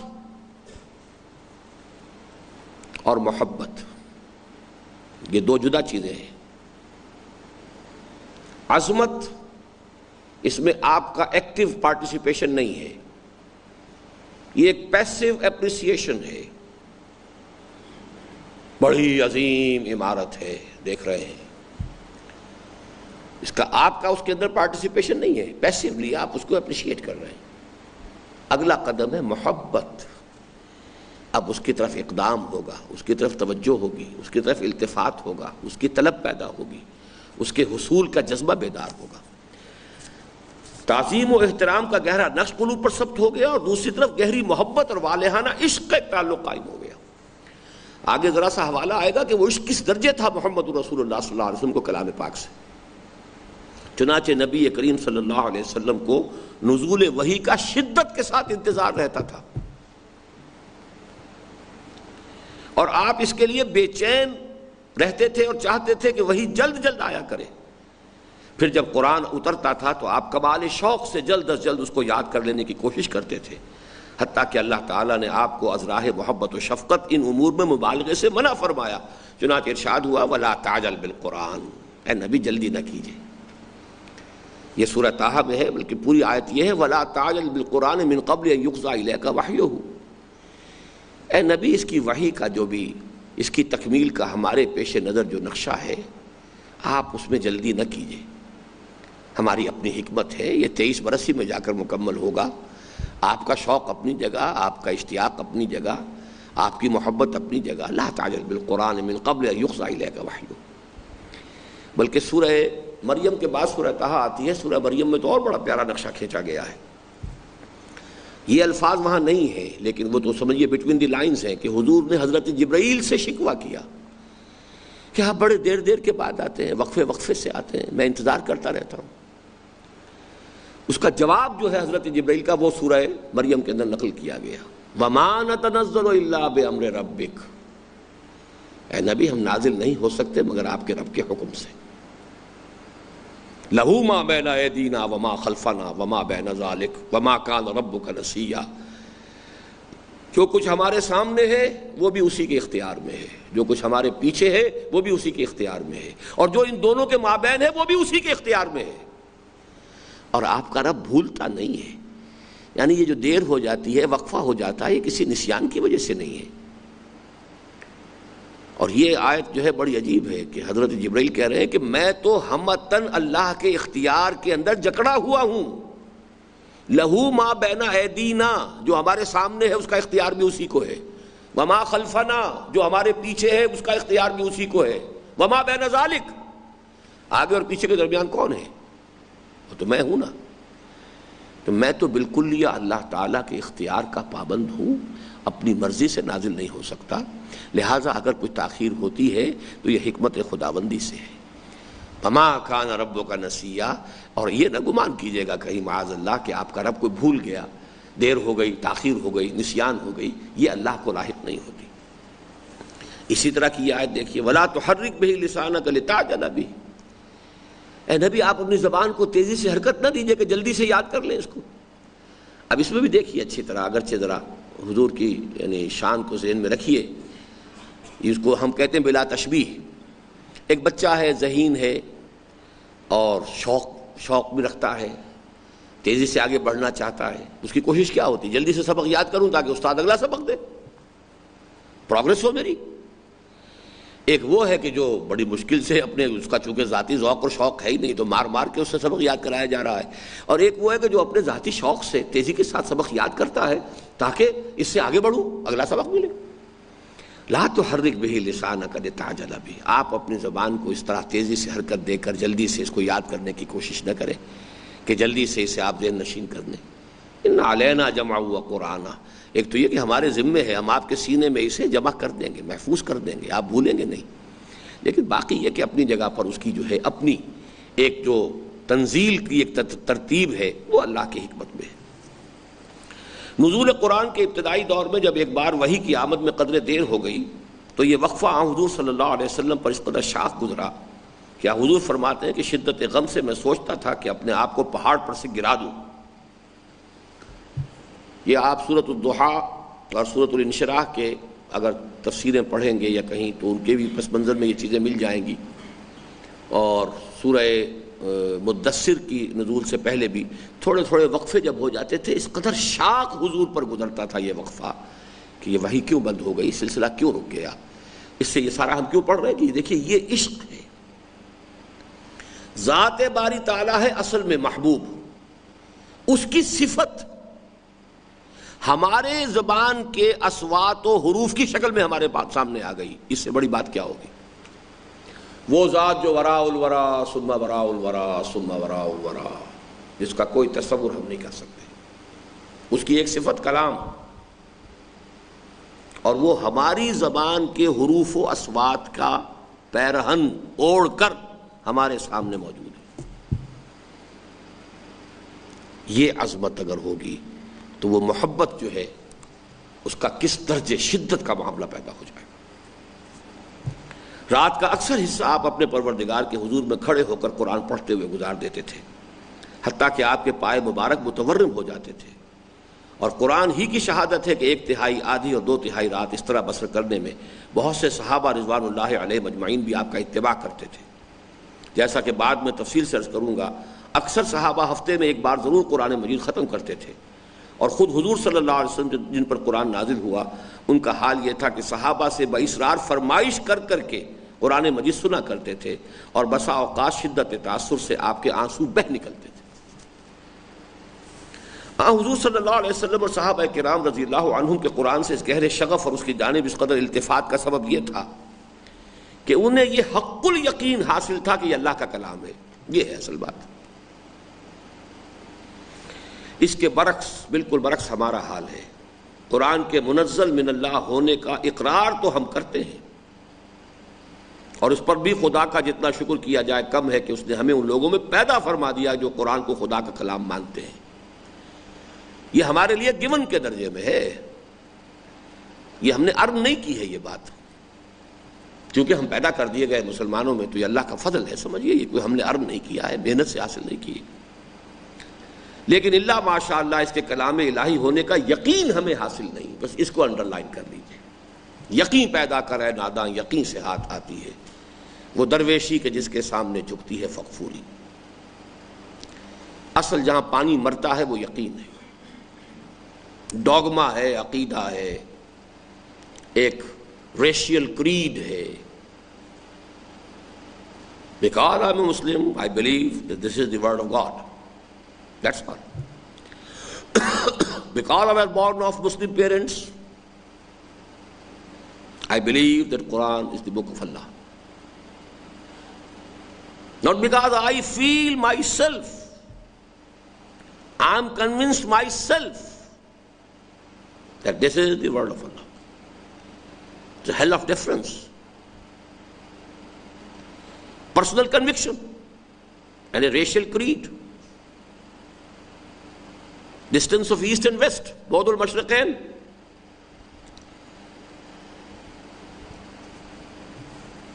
لیکن اللہ ماشاء اللہ اس کے کلام الہی ہونے کا یقین ہمیں حاصل نہیں، اور در حقیقت یہی ہمارے قرآن سے بعد اور اس کی جانب عدم التفات و توجہ کا اصل سبب ہے۔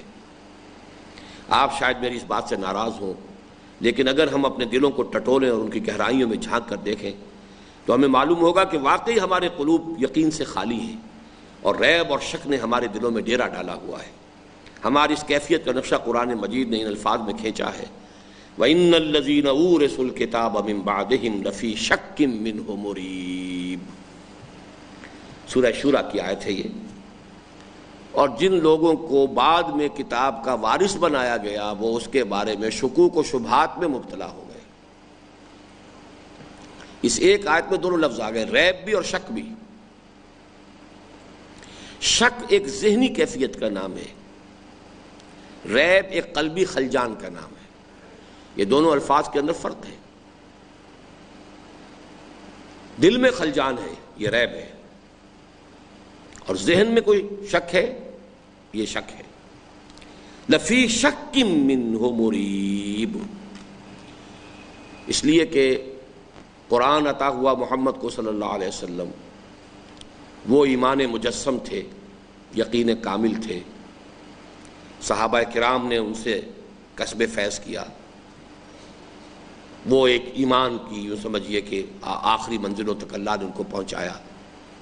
پھر اس کے بعد رفتہ رفتہ بجھی عشق کی آگ اندھیر ہے، مسلمان نہیں راکھ کا ڈھیر ہے، پھر وہ یقین والی آگ ختم ہوتی چلی گئی۔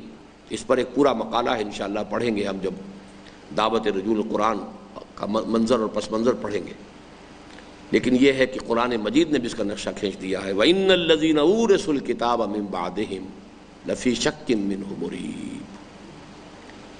اور اس کا اصل سبب جو سورہ شورى میں بیان ہوا ہے وہ یہ ہے کہ جب مذہبی طبقات میں اختلافات شروع ہو جاتے ہیں، مذہبی قیادت جو ہے وہ جوتم پیزار ہوتی ہے، تو آئندہ نسلوں میں مذہب ہی کے بارے میں شکوک و شبہات پیدا ہو جاتے ہیں۔ یہ سورہ شورى کی آیت نمبر 14، پھر کبھی انشاءاللہ اس پر تفصیل سے گفتگو ہوگی۔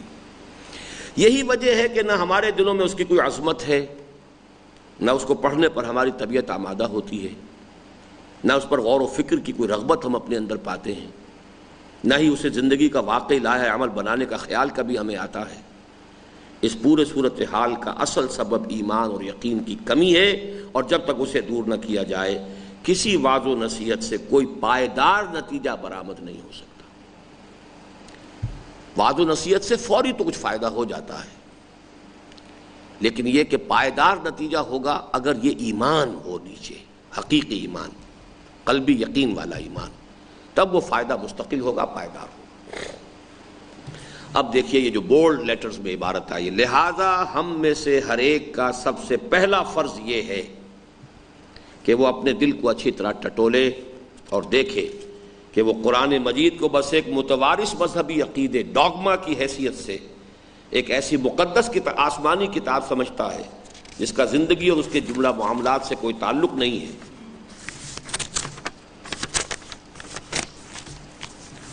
یا اسے یقین ہے کہ قرآن اللہ کا کلام ہے جو اس لیے نازل ہوا ہے کہ لوگ اس سے ہدایت پائیں اور اسے اپنی زندگیوں کا لائحہ عمل بنائیں۔ اگر دوسری بات ہے تو فہو المطلوب، اور اگر پہلا معاملہ ہے اور مجھے اندیشہ ہے کہ ہماری ایک عظیم اکثریت کے ساتھ یہی صورت ہے، تو پھر سب سے پہلے ایمان کی اس کمی کو پورا کرنے کی کوشش کرنی ہوگی، اس لیے کہ قرآن مجید کے دوسرے تمام حقوق کی ادائیگی کا مکمل انحصار اسی پر ہے۔ اس جملے کو نوٹ کر لیجئے، ایمان ہوگا تو آپ پڑھیں گے بھی، سمجھنے کے لیے وقت نکالیں گے، جس کو کہا کرتے ہیں burning the mid night oil, وہ ساری کی ساری کوششیں ہوں گی، اس لیے کہ آپ کو یقین ہے۔ ایمان ہوگا، پڑھیں گے، سمجھیں گے، عمل کریں گے اور اسے آگے بھی پہنچائیں گے۔ ایمان ہی نہیں ہوگا تو کیا کر لیں گے؟ تو گویا کہ یہ تو سیٹ دی بال رولنگ، پہلا کام جو کرنا پڑے گا، پہلی کک جو لگانی پڑے گی فٹ بال کو، وہ تو ایمان کی ہے۔ یہاں اب وہ بڑی ایک مشکل بحث آ رہی ہے، یہاں سادہ ترین الفاظ میں ہے، میں نے کسی درجے میں اسے آپ کے سامنے پہلے بیان کر دیا ہے، لیکن کبھی وقت ہوا تو انشاءاللہ اس پر پھر، کیونکہ جو میرے محاضرات ہیں ایمان کی حقیقت پر، اس میں تفصیل سے ان پر گفتگو کر چکا ہوں، پھر کبھی بات ہوگی۔ پوچھا جا سکتا ہے کہ اس کمی کو پورا کرنے کی عملی تدبیر کیا ہے، کیسے ایمان پیدا کریں قرآن پر؟ یعنی اگر یہ ثابت ہو گیا کہ every other thing depends upon ایمان، آپ اسے پڑھیں گے اگر ایمان ہے، آپ اسے سمجھنے کی کوشش کریں گے اگر ایمان ہے، آپ عمل کریں گے اگر ایمان ہے، تو ہر چیز جو ہے وہ تو ہنج کر رہی ہے ایمان پر. تو where to get that ایمان from؟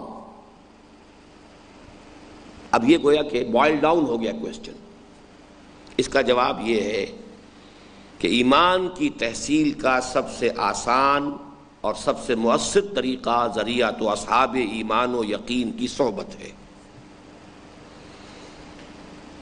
یہی وجہ ہے کہ صحابہ کرام رضوان اللہ علیہ مجمعین کے قلوب و ایمان میں یقین کی جو کیفیت مجسمہ ایمان و پیکر یقین صلی اللہ علیہ وسلم کی صحبت کی بدولت پیدا ہوئی تھی، اس کا تصور بھی اب ناممکن ہے.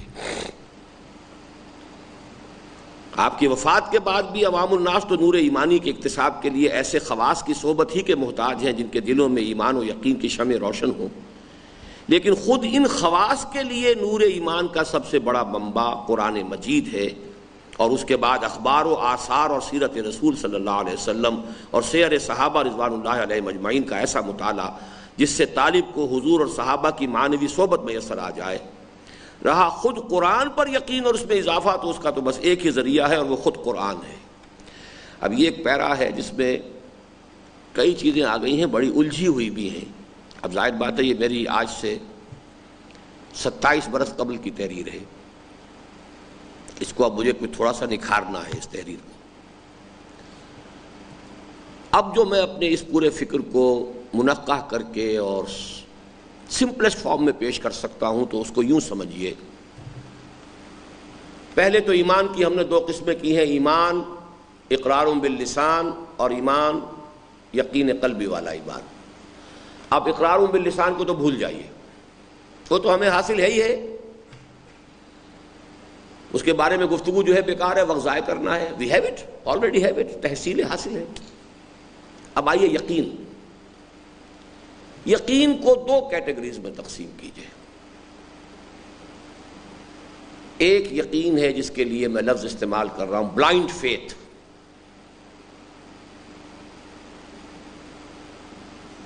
Blind faith is also faith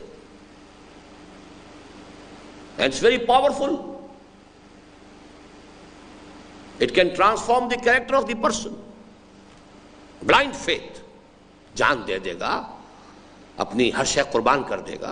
blind faith, اسے گھٹیا نہ سمجھیے، میں اس کو کسی توہین کے طور پر استعمال نہیں کر رہا، میں اس کے لیے ایک کیٹیگرائز کرنے کے لیے کہہ رہا ہوں. بلائنڈ فیتھ یعنی وہ یقین جس میں کوئی انٹلیکچوئل ایلیمنٹ نہیں ہے، فہم، بصیرت، تفقہ، وہ جو الفاظ ہم نے پڑھے تھے جب انوگریشن ہوئی تھی 15 اکتوبر کو. بصیرت یہ نہیں ہے، لیکن یقین ہے، اللہ ہے، مرنے کے بعد جی اٹھنا ہے، جنت ہے، دوزخ ہے. یہ یقین بہت قیمتی شے ہے، بہت قیمتی شے. لیکن بلائنڈ فیتھ اور وہ فیتھ جس کے ساتھ انٹلیکچوئل ڈائمنشن بھی ہو، علی وجہ البصیرت ایمان، جس کے لیے سورہ یوسف کی آیت ہمیشہ ذہن میں رکھیے، قُلْ هَذِهِ سَبِيلِي أَدْعُو إِلَى اللَّهِ عَلَى بَصِيرَةٍ أَنَا وَمَنِ اتَّبَعَنِي. اے نبی کہہ دیجئے، لوگوں یہ میرا راستہ ہے، میں اللہ کی طرف بلا رہا ہوں، اور علی وجہ البصیرت بلا رہا ہوں. میں اندھیرے میں ٹامک توئیاں نہیں مار رہا ہوں. اور نہ صرف میں، جو میرا اتباع کر رہے ہیں وہ بھی. بہت بڑا دعویٰ ہے یہ، علی بصیرۃ انا ومن اتبعنی. تو اب یہ 2 کیٹیگریز ہو گئیں. جو بلائنڈ فیتھ ہے اس کو حاصل کرنے کے 2 ذریعے ہیں.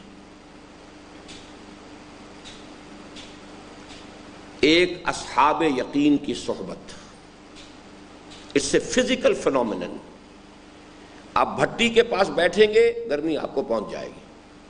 آپ کو کچھ پتہ نہیں کیوں آ رہی ہے، کیسے آ رہی ہے، کون سی ویوز ہیں، ہیٹ ویوز ہیں، کیا ہے، کس طرح یہ ہیٹ جو ہے وہ ٹریول کرتی ہے. فزکس پڑھی نہ کچھ پڑھا، لیکن آ رہی ہے، گرمی تو آ رہی ہے. برف کے قریب بیٹھیں گے، ٹھنڈک آ جائے گی. ایزیسٹ وے اصحاب یقین کی صحبت سے آپ کو یقین حاصل ہوگا. لیکن یہاں پھر سوال وہی آیا، وہ اصحاب یقین کہاں سے آئیں گے؟ So the problem is not solved.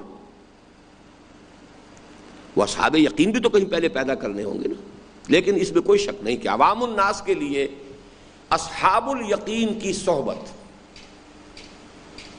صالح ترا صالح کنت، صحبت طالع ترا طالع کنت، جہاں بیٹھیں گے اس کے اثر لیں گے، اصحاب یقین سے یقین ملے گا. دوسرا ہے عمل. آپ کے پاس کوئی رتی بھر عقیدہ ہی کہہ لیجئے، اللہ پر عقیدہ ہے، اللہ نے نماز فرض کی ہے، پڑھتے جائیے پڑھتے جائیے پڑھتے جائیے پڑھتے جائیے، اس سے بھی ایک ایمان پیدا ہوتا ہے. ایمان عمل کو جنم دیتا ہے تو عمل بھی ایمان کو جنم دیتا ہے. It's a two way phenomenon. یہ سیکنڈ میتھڈالوجی ہے جو تبلیغی جماعت اڈاپٹ کر رہی ہے اور بہت سکسیسفلی کر رہی ہے. لگے رہو، چلے میں جاؤ، 40 دن لگے رہو گے، نمازیں پڑھو گے، ماحول سے برے سے نکل گئے ہو، اچھے ماحول میں رہو گے، لگے رہو لگے رہو. اور اس پر بحث ہوئی ہے سورہ حجرات کے اندر، اس کے آخری آیات میں. جو لوگ ایمان لے آئے تھے، جن کے بارے میں کہا گیا ابھی ایمان نہیں تمہارے اندر آیا ہے، اسلام آیا ہے صرف، لیکن اگر تم اطاعت پر کاربند رہو گے، عمل کرتے رہو گے، تو وہ ایمان بھی آ جائے گا. یہ اس سے ٹو وے فینومینن، اس کو ہمیشہ ریکگنائز کیجئے کہ مجرد مسلسل عمل، پریکٹس، جیسے آپ جدید جو سائیکالوجی میں بھی استعمال کرتے ہیں، کسی شے کو ریپیٹ کرتے رہیے، آٹو سجیشن کرتے رہیے، آپ کو واقعتاً وہ یقین ہو جائے گا. تو یہ چیزیں جو ہے یہ ٹیلی کرتی ہیں دوسرے کے ساتھ. تو بلائنڈ فیتھ کے لیے 2 ذریعے ہو گئے، اصحاب یقین کی صحبت اور عمل، عبادات اور جو بھی ہیں فضائل. جس دوسرے طریقے کو میں نے آپ کو بتایا کہ تبلیغی جماعت استعمال کرتی ہے. لیکن اس کی شارٹ کمنگ یہ ہے کہ کسی معاشرے کو بدلنے کے لیے اس ایمان کی ضرورت ہوتی ہے کہ جو انٹلیکچوئل ایلیمنٹ کے ساتھ ہو. Society as a whole will never accept any change unless you can change the brain trust of that society.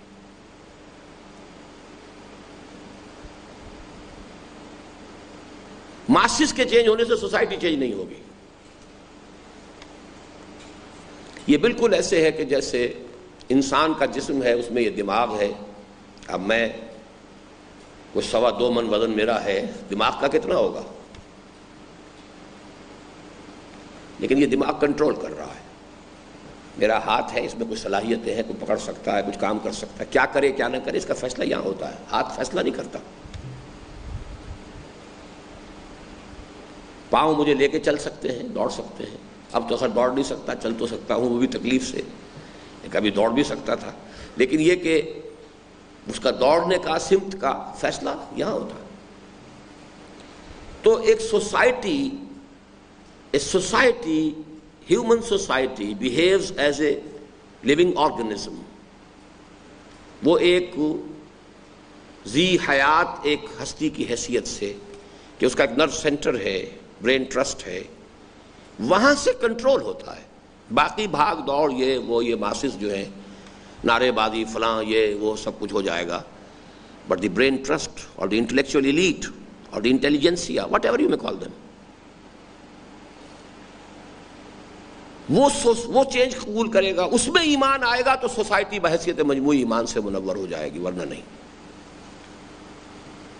افراد بہتر ہو جائیں گے، داڑیاں لمبی ہو جائیں گی، اور پاجامے جو ہیں وہ ٹخنوں سے اوپر ہو جائیں گے، اور نوافل اور سنن کا اہتمام ہو جائے گا، مسواک جو ہے جیب میں آ جائے گی، یہ سب کچھ ہو جائے گا. اور ہو سکتا ہے کہ 10 لاکھ 20 لاکھ آدمی جمع ہو جائیں کسی جلسے میں، لیکن آن دس سوسائٹی کوئی اثر اس کا نہیں ہوگا. لہذا ہمارا اصل پرابلم ہے وہ ایمان جو شعور کے ساتھ ہو، شعوری ایمان، conscious faith. faith with an intellectual element, faith with an intellectual dimension, اس کا منبع اور سرچشمہ صرف اور صرف قرآن ہے. وہ فنومینن میں آپ کو بتا چکا ہوں. قرآن کو پڑھتے ہوئے if you do feel that something within you is testifying that this is the correct thing, just, then it becomes your own personal experience. ابھی آپ کا بس ذاتی تجربہ ہے. جس کی مثال میں دیا کرتا ہوں کہ ایک شخص نے کبھی چینی نہ کھائی ہو. سب کہہ رہے ہیں چینی میٹھی ہوتی ہے، چینی میٹھی ہوتی ہے. ہاں جی ہوگی میٹھی. اب میں بھی کہوں گا بھی ہوگی میٹھی. آخر اتنے آدمی کہہ رہے ہیں تو جھوٹ کائے کو بولیں گے، مجھے کائے کو دھوکہ دیں گے. یہ سارا سرکمسٹانشل ایویڈنس ہے. میں یہی کہوں گا کہ یقیناً میٹھی ہوگی، لیکن جب میں نے چکھ لیا اب میں کہتا ہوں میٹھی ہے. یہ ہوگی اور ہے کے درمیان جو زمین و آسمان کا فرق ہے یہ پرسنل ایکسپیرینس کا ہے.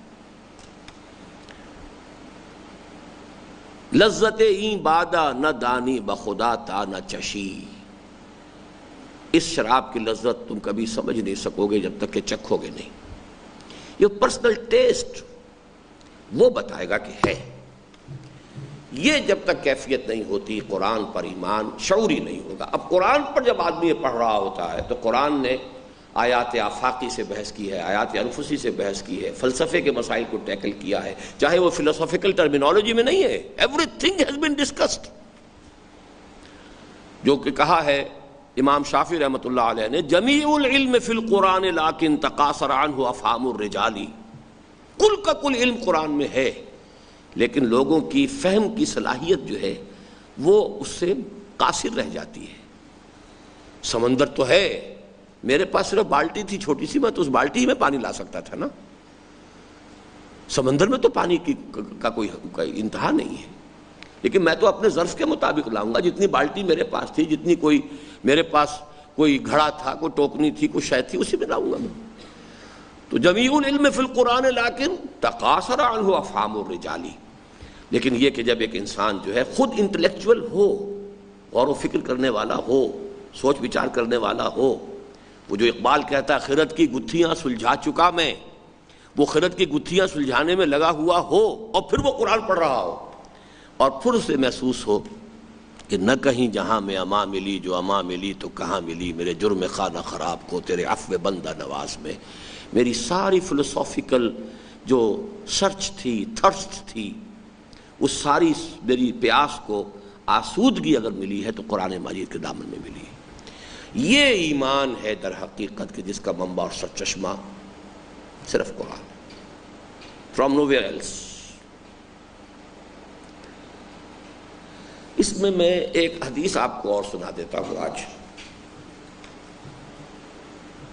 اور یہ جو مشکات المصابیح کتاب ہے، جو حدیث کا ایک طرح سے پرائمر ہے ہمارے ہاں، پہلی کتاب جو پڑھائی جاتی ہے وہی ہے عربی مدارس میں. اس کا آخری باب ہے باب و ثواب ہذہ الامہ. اس امت کا مقام اور مرتبہ کیا ہے اللہ کی نگاہ میں، اور اس کا ثواب جو ہے، اس کا حیثیت کیا ہے. اس میں ایک حدیث آئی ہے ایمان کی اس حقیقت کے بارے میں. صحابہ کرام کی محفل میں، اب اس کو ویژولائز کیجئے، حضور تشریف فرما ہے، صحابہ کرام ہیں، حضور سوال کرتے ہیں ای الخلق اعجب الیکم ایمانا. ذرا یہ بتاؤ کہ تمام مخلوقات میں سب سے زیادہ حسین و جمیل ایمان کس کا ہے؟ یہاں ایک لفظ نوٹ کر لیجیے، اعجب. اعجب ہے عجیب سے. عجیب اردو میں تو ہم کہتے ہیں عجیب شے کہ جو غیر معمولی سی شے ہے، اب نارمل کو بھی عجیب کہہ دیں گے. لیکن یہ کہ عربی میں عجیب کہتے ہیں نہایت دل ربا، دل خوشکن، دل کو بھانے والی، پسند آنے والی، من کو بھانے والی وہ شے عجیب ہے. ای الخلق اعجب الیکم ایمانا، تمام مخلوقات میں سب سے حسین اور جمیل اور دل کو لبھانے والا ایمان کس کا ہے؟ Khizar you are following, understanding? Okay. The answer of the first attempt was، صحابہ نے پہلا جواب جو دیا وہ یہ تھا، الملائکہ. فرشتوں کا ایمان. حضور نے فرمایا وَمَا لَهُمْ لَا يُؤْمِنُونَ وَهُمْ عِندَ رَبِّهِمْ، وہ کیسے ایمان نہ لاتے، وہ تو اپنے رب کے پاس ہیں. ان کا کون سا تیر مارا انہوں نے جو ایمان ہے ان کے.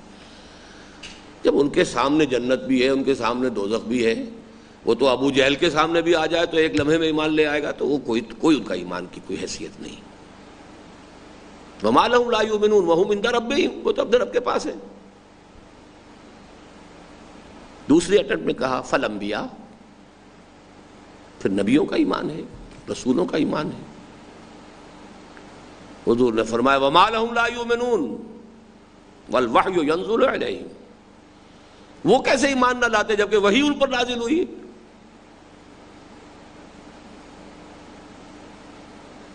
بڑی ہمت و جرت کر کے تھرڈ اٹمپٹ میں انہوں نے اپنے آپ کو پیش کیا فَنَحْنُ، پھر ہم ہیں، ہمارا ایمان ہے.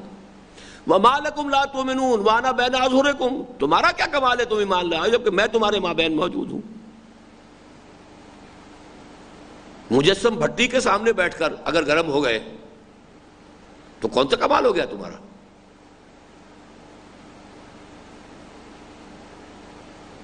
اب تینوں کو ریجیکٹ کر کے حضور نے فرمایا ان اعجب الخلق الی ایمانا لا اخواننا الذین یاتون من بعدی، میرے نزدیک حسین ترین ایمان تمام مخلوقات میں ہمارے ان بھائیوں کا ہوگا. بڑا پیارا لفظ استعمال کیا، لا اخواننا، ہمارے بھائی، یاتون من بعدی، جو میرے بعد آئیں گے. یجدون صحفا فیہ کتاب اللہ فیؤمنون بما فیہا، انہیں تو کچھ اوراق ملیں گے جن میں اللہ کی کتاب درج ہوگی، اس پر ایمان لائیں گے. یہ گویا کہ ایمان اعجب جس کا ہے اس کا یہ موقع میرے اور آپ کے لیے کھلا ہوا ہے. لیکن اس کو کمپیئر کیجئے گا، ایمان افضل صحابہ کا ہے. ہر لفظ کی اپنی کنوٹیشن ہے، اس میں کہیں غلطی نہ ہو جائے. ادنا سے ادنا صحابی کا ایمان افضل ہے بڑے سے بڑے ولی اور بڑے سے بڑے کسی بھی غیر صحابی کے ایمان سے. افضل اور ہے، فضیلت اور ہے، عجب اور ہے، ٹن اور ہے، تولہ اور ہے. لیکن ہو سکتا ہے اللہ کی نگاہ میں کسی کا ایک تولہ کسی کے دوسرے کے ٹن کے مقابلے میں قیمتی ہو. کسی شخص کے پاس 2 ٹن سونا رکھا ہوا تھا، اس نے 1 ٹن لا کر دے دیا، اور کسی کے پاس 1 تولہ ہی تھا، اس نے تولہ ہی لا کر دے دیا. تو تولہ زیادہ قیمتی ہے یا 1 ٹن؟ ریلیٹو ویلیو کے اعتبار سے بڑا فرق ہو جائے گا. کوانٹٹی وائز ٹن بہت زیادہ، تولہ بہت کم ہے. لیکن وہ جو ٹن لے کر آیا وہ 1 ٹن چھوڑ کر بھی آیا ہے، وہ تو 50% مارکس لے گیا. اور جس کے پاس تولہ تھا، تولہ لے آیا، وہ 100% لے گیا. تو کامیاب بہت زیادہ ہے.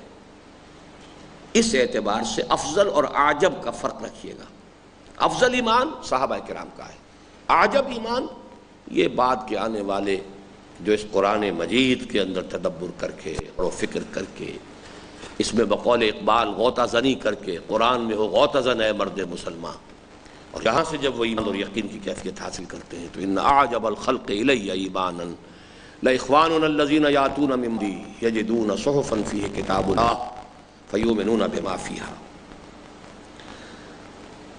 وہ جنس نہیں ایمان جسے لے آئیں دکانیں فلسفہ سے، ڈھونڈے سے ملے گی عاقل کو. یہاں ذرا لفظ قاری لکھا گیا ہے، اس کو کاٹ کے ٹھیک کر لیجئے. یہ شعر جو ہے اصل میں عاقل کے لیے ہے، اور وہ جو ریشنل ایمان جس کو میں کہہ رہا ہوں، جس میں شعور ہو، یہ اس ایمان کی بات ہے. ڈھونڈے سے ملے گی عاقل کو یہ قرآن کے سی پاروں. جیسا کہ میں بعد میں کسی قدر تفصیل سے عرض کروں گا، ایمان در حقیقت کوئی خارج سے ٹھوسی جانے والی چیز ہے ہی نہیں. اب یہ ایمان کے بارے میں ایک اور بہت گہری بحث ہے.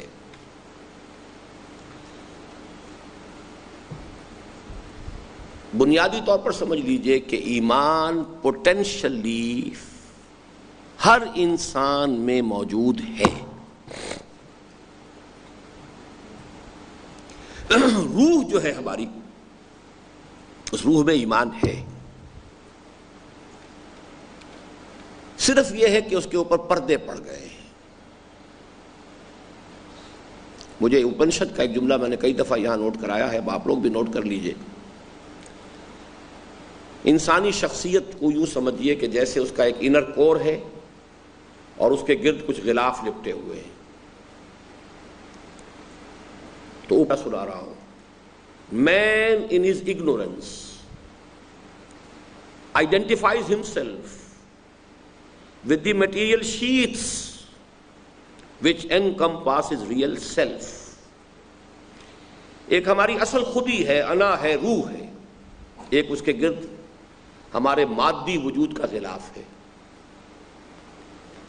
انسان غلطی سے مادی وجود کو سمجھ بیٹھتا ہے یہ میں ہوں، حالانکہ میں حقیقت میں وہ اس کا وہ روحانی وجود ہے، وہ اس کی خودی ہے، وہ اس کی انا ہے جو اس کے اندر لپٹی ہوئی ہے. اس روح کے اندر معرفت خداوندی، ایمان پوٹینشلی موجود ہے، لیکن اس کے اوپر مادیات کے، غیب کے، خواہشات کے پردے پڑ گئے. ان پردوں کو ہٹانا اور اندر سے ایمان برآمد کرنا، یہ ہے اصل میں قرآن کا کام. ایمان در حقیقت کوئی خارج سے ٹھوسی جانے والی چیز ہے ہی نہیں. اس کی شمع تو انسان کے اپنے باطن میں روشن ہے. منتخب نصاب میں آپ لوگ کہاں تک پہنچے ہیں؟ سورہ نور تک تو نہیں پہنچے جی؟ اچھا، سورہ نور میں یہ بحث آ جائے گی جب دوسرے باب میں آئے گی. اس کی شمع تو انسان کے باطن میں روشن ہے، اور اس کا قلب بذات خود وہ جامع جہاں نما ہے جس میں کائنات کے وہ تمام حقائق از خود منعکس ہیں، جن کا دوسرا نام ایمان ہے. یہ جامع جم آپ کو یاد ہوگا نا، کوئی کہتے ہیں روایتی چیز ہے، لیجنڈری چیز ہے. ایران کے کسی شہنشاہ کے پاس ایک پیالہ تھا، اس پیالے کے اندر دنیا کی ہر شے اسے نظر آ جاتی تھی. جامع جم، جامع جہاں نما. اسی طریقے سے میں نے کہا ہے کہ اس روح انسانی کے اندر معرفت رب بھی ہے اور تمام کونی حقائق کا عکس موجود ہے. ہوتا صرف یہ ہے کہ غلط ماحول اور غلط تعلیم و تربیت کے اثرات سے انسان کی شمع باطن کی دھندلی کی روشنی دھندلا جاتی ہے، اور اس کے اعمال بد کے سبب سے اس کا آئینہ قلب مقدر ہو جاتا ہے. جیسے لالٹین ہوتی تھی، اندر وہ بتی جل رہی ہے، لیکن فرض کیجئے دھوئیں نے اس کے شیشے کو بالکل سیاہ کر دیا ہے، تو بتی تو جل رہی ہے، روشنی باہر نہیں آئے گی. آپ کا کام کیا ہے؟ اس کی شیشے کو صاف کر دیں. صاف کر دیں گے تو اندر سے روشنی باہر آ جائے گی. فطرت انسانی کے اندر یہ موجود ہے. اس کے اوپر دھواں آ گیا، رین آ گیا. کلا بل ران علی قلوبہم ما کانوا یکسبون، ان کے دلوں پر زنگ آ گیا ان کے بد اعمال کی وجہ سے. اسی لیے وہاں نقشہ کھینچا گیا سورہ نور میں، ایک چراغ ہے. مثل نورہ کمشکات فیہا مصباح المصباح فی زجاجہ، ایک طاق ہے، اس میں ایک دیا رکھا ہے. دیا جو ہے ایک چمنی کے اندر ہے. یہ در حقیقت معرفت خداوندی کا یہ دیا ہر قلب انسانی کے اندر روشن ہے، لیکن اس کے اوپر دھواں چڑھ گیا ہے، اس پر غلاف آ گئے ہیں، اس پر پردے پڑ گئے ہیں، غلط تعلیم کے، غلط ماحول کے. جیسے کہ ایک حدیث میں آتا ہے کہ ہر بندہ جو پیدا ہوتا ہے انسان، وہ فطرت اسلام لے کر آتا ہے. کل مولود یولد علی الفطرہ فابواہ یحودانہ او یمسجانہ او ینصرانہ. یہ تو اس کے والدین ہیں جو اسے یہودی یا نصرانی یا مجوسی بنا دیتے ہیں. وہ پیدا تو ہوتا ہے فطرت اسلام پر، ہر بچہ کھلی فطرت لے کر آتا. یہ جو پردے پڑ گئے ہیں اوپر، اس آئینے کو سیکل کرنے اور انسان کی شمع باطن کے نور کو اجاگر کرنے کے لیے ہی کلام الہی تبصرۃ و ذکریٰ لکل عبد منیب بن کر نازل ہوا ہے. یہ حدیث نیچے آ گئی ہے، کل مولود یولد علی الفطرہ. ہر بچہ جو پیدا ہوتا ہے فطرت پر پیدا ہوتا ہے. فابواہ یحودانہ او یمجسانہ او ینصرانہ او کما قال صلی اللہ علیہ وسلم. یہ تو اس کے والدین ہوتے ہیں جو مجوسی، نصرانی یا یہودی بنا دیتے ہیں. تو اوپر سے سیکل کرنے کے لیے قرآن مجید نازل ہوا، اس نے غبار ہٹایا اور اندر سے وہ قلب انسانی کے اندر سے، روح انسانی کے اندر سے ایمان کی روشنی جو ہے باہر نکلنے لگی۔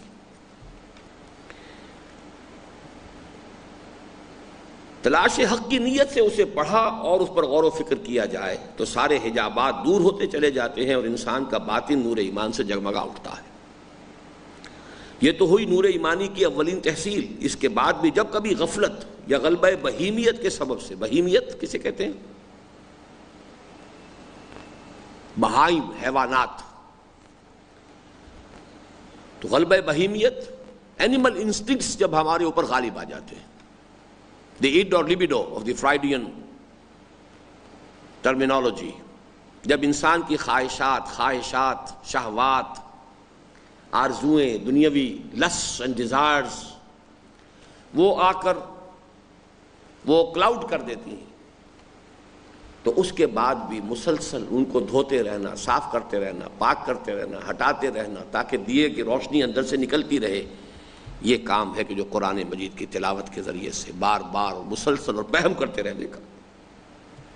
یہ تو ہوئی نور ایمانی کی اولین تحصیل۔ اس کے بعد بھی جب کبھی غفلت یا غلبہ بہیمیت کے سبب سے آئینہ قلب غبار آلود ہو جائے تو اس کے جلا و صقل کا مؤثر ترین ذریعہ قرآن مجید ہی ہے، جیسا کہ حضرت عبداللہ ابن عمر رضی اللہ عنہما کی روایت کے مطابق حضور صلی اللہ علیہ وسلم نے فرمایا، یہ بڑی پیاری حدیث ہے، ان هذه القلوب لتصدع، ان دلوں کے اوپر زنگ آ جایا کرتا ہے، کما یصدع الحدید، جیسے کہ لوہے پر زنگ آ جاتا ہے۔ آئرن گیٹس رسٹڈ وائی اذا اصابہ الماء، پانی اس پر پڑتا رہتا ہے، تو جس طرح پانی پڑتا رہے لوہے پر زنگ آ جائے گا، دلوں پر بھی زنگ آتا ہے۔ قیل یا رسول اللہ فما جلاؤہا، صحابہ نے پوچھا حضور اگر ایسی بات ہے تو یہ بتائیے کہ اس کا جلا کیا ہے، how to polish it again. ہماری تلواروں کے اوپر زنگ آ جاتا ہے، ہم سیکل کرتے ہیں، پالش کرتے ہیں، پھر چمکنے لگتی ہیں۔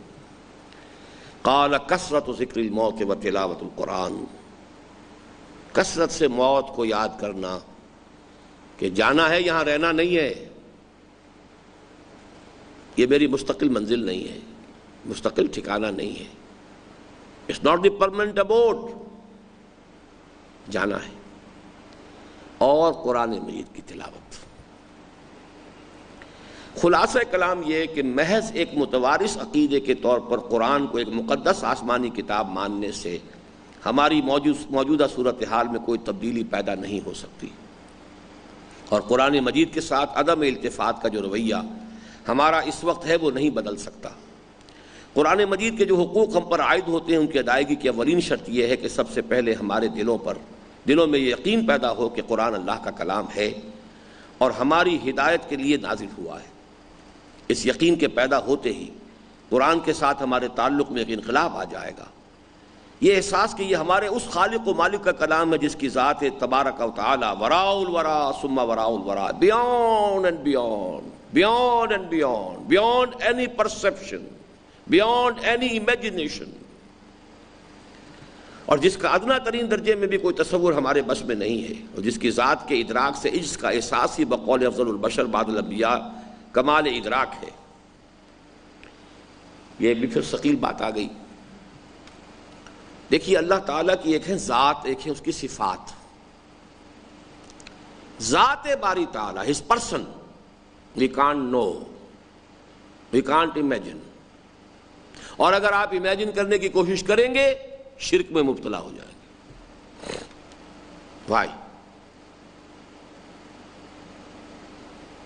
جو بھی امیجن کریں گے آپ نے کوئی خاکہ اپنے ذہن میں بنا لیا، وہ خاکہ آپ کے ذہن کی پیدا کردہ ایک چھوی ہے، وہی بت ہے، اللہ تو وہ نہیں ہے۔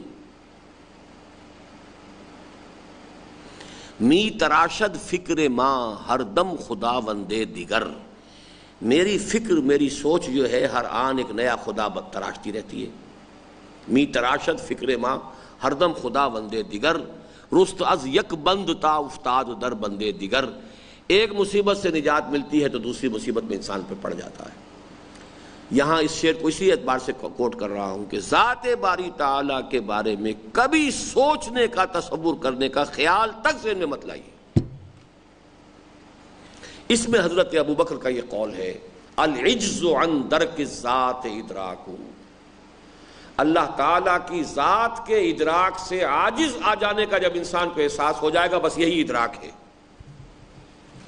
معلومم شد کہ ہیچ معلوم نہ شد، جب انسان یہاں پہنچ جاتا ہے کہ نہیں معلوم ہو سکتا، یہ it's impossible, it's beyond me, it's beyond my reach, بس اب آپ نے سمجھ لی بات، اتنی ہی سمجھ سکتے تھے۔ اور اس پر حضرت علی رضی اللہ تعالی عنہ نے ایک مصرع کہہ کے شعر بنا دیا ہے اس کو، العجز عن درک الذات ادراکو، یہ حضرت ابوبکر کا قول ہے، والبحث عن کنہ الذات اشراکو، بحث کہتے ہیں کھودنا کریدنا، کنہ کسی شے کی حقیقت، اگر آپ نے اللہ کی ذات کی حقیقت میں کھود کرید کی تو شرک میں مبتلا ہو جائے۔ You will create a God of your own imagination، جبکہ وہ تو وہ نہیں ہے، تو آپ نے تو کوئی خدا اور بنا لیا نا، یہ شرک ہو جائے گا۔ لہذا ذات باری تعالیٰ کے بارے میں کبھی سوچ اور غور اور فکر نہیں ہو سکتی، ساری بات ہوگی صفات۔ یہی وجہ ہے کہ آپ نے ایمان مجمل اگر یاد کیا ہو کبھی، آمنت باللہ کما ہوا باسمائہ و صفاتہ وقبلت جمیع احکامہ، میں اللہ کو مانتا ہوں جیسا کہ وہ اپنے اسماء و صفات سے ظاہر ہے، بس خلاص، وہ کیا ہے، کیسا ہے، کہاں ہے، اس سے کوئی بحث نہیں، بس صفات۔ اور صفات میں بھی بڑی لیمیٹیشنز ہیں، وہ تو اب آگے چلیں گے، آپ جب مسبحات تک پہنچیں گے تو معلوم ہوگا کہ صفات کا بھی ادراک ہمارے لیے بتمام و کمال ممکن نہیں ہے۔ اللہ قوت والا ہے، کتنی قوت والا ہے، how can I imagine, infinite, can I have any imagination of the infinite, beyond me. اسی لیے ایک لفظ ہے علی کل شیء قدیر، لفظ کل کے دامن میں پناہ لینے کے سوا ہمارے پاس چارہ نہیں، ہر شے پر قادر ہے، بے کل شیء علیم، ہر چیز کا عالم ہے۔ کتنا علم ہے اس کا، ہماری یہ چھوٹی سی کھوپڑی اس علم کا کیا اندازہ کرے کہ جس کی کوئی ڈائمنشنز ہی نہیں ہے، جس کی کوئی ابتدا ہے نہ انتہا ہے۔ تو صفات میں بھی ہمارا جو ہے کوئی بہت دور تک رسائی نہیں ہے ذات باری تعالیٰ کے ضمن میں۔ ہاں ہم جانتے ہیں علی کل شیء قدیر، بکل شیء علیم، بصیر، سمیع، خبیر، علیم، یہ صفات ہیں، ان کے حوالے سے بس جتنا سمجھ سکتے ہو سمجھ لو، باقی یہ کہ اس سے آگے جہاں تک ذات کا تعلق ہے وہ تو گویا کہ آؤٹ آف باؤنڈز ہے، باقی صفات میں بھی اس کی کیفیت اور کمیت دونوں ہمارے دائرہ ادراک سے باہر ہے۔ جس کا ادنا ترین درجے میں بھی کوئی تصور ہمارے بس میں نہیں، اور جس کی ذات کے ادراک سے عجز کا احساس ہی بقول افضل البشر بعد الانبیاء کمال ادراک ہے، ہمارے فکر و نظر میں انقلاب برپا کر دے گا۔ پھر ہمیں محسوس ہوگا کہ اس زمین کے اوپر اور اس آسمان کے نیچے قرآن سے بڑی کوئی دولت اور اس سے عظیم تر کوئی نعمت موجود نہیں ہے۔ انڈر لائن کر لیجیے اس لفظ کو۔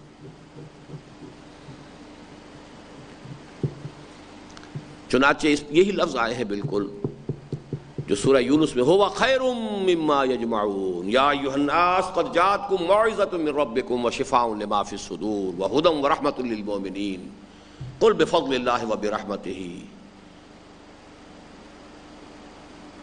هو خیر فبذلک فلیفرحوا هو خیر مما یجمعون۔ تمام چیزیں جو تم جمع کرتے ہو، دولت ہے، یہ ہے، اینٹیکس ہیں، کوئی بڑے بڑے ڈیکوریشن پیسز ہیں، نہ معلوم کہاں کہاں سے لا کر، اس سے کہیں زیادہ قیمتی شے ہے قرآن۔ پھر اس کی تلاوت ہماری روح کی غذا۔ اب ایک اور نئی بات آ گئی، اگر ہمارے وجود کے دو حصے ہیں، ایک ہمارا مادی وجود ہے، اسے روٹی چاہیے، پانی چاہیے، کاربوہائیڈریٹس چاہیے، پروٹینز چاہیے، وائٹامنس چاہیے، یہ چاہیے، وہ چاہیے، یہ ساری چیزیں ہمیں معلوم ہیں۔ اگر ہمارا ایک روحانی وجود ہے، اسے بھی کچھ چاہیے کہ نہیں؟ اس کا بھی کوئی تغذیہ ہے، غذا درکار ہے اسے، وہ بھی مزمحل ہوتی ہے کہ نہیں؟ اس کی تقویہ، تغذیہ اور تقویہ، غذا اور تقویت کا سامان کو ضروری ہے کہ نہیں؟ یہ اب آپ کو عظمت صوم جو میرا کتاب چاہے اس میں اس پوری بحث ملے گی۔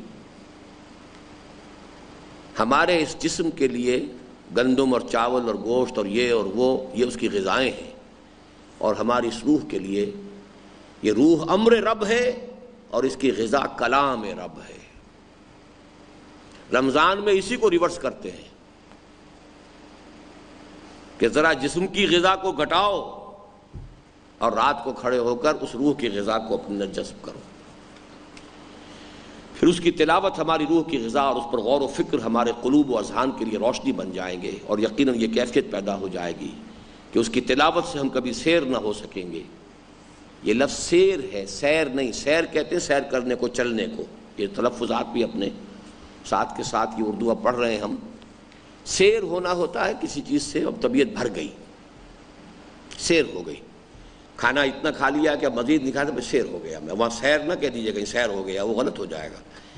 تو یہ سیر ہے، اس کی تلاوت سے ہم کبھی سیر نہ ہو سکیں گے، اور اپنی بہترین ذہنی و فکری صلاحیتوں اور اپنی پوری عمر کو اس پر تدبر و تفکر میں کھپا کر بھی ہم محسوس کریں گے کہ حق تو یہ ہے کہ حق ادا نہ ہوا۔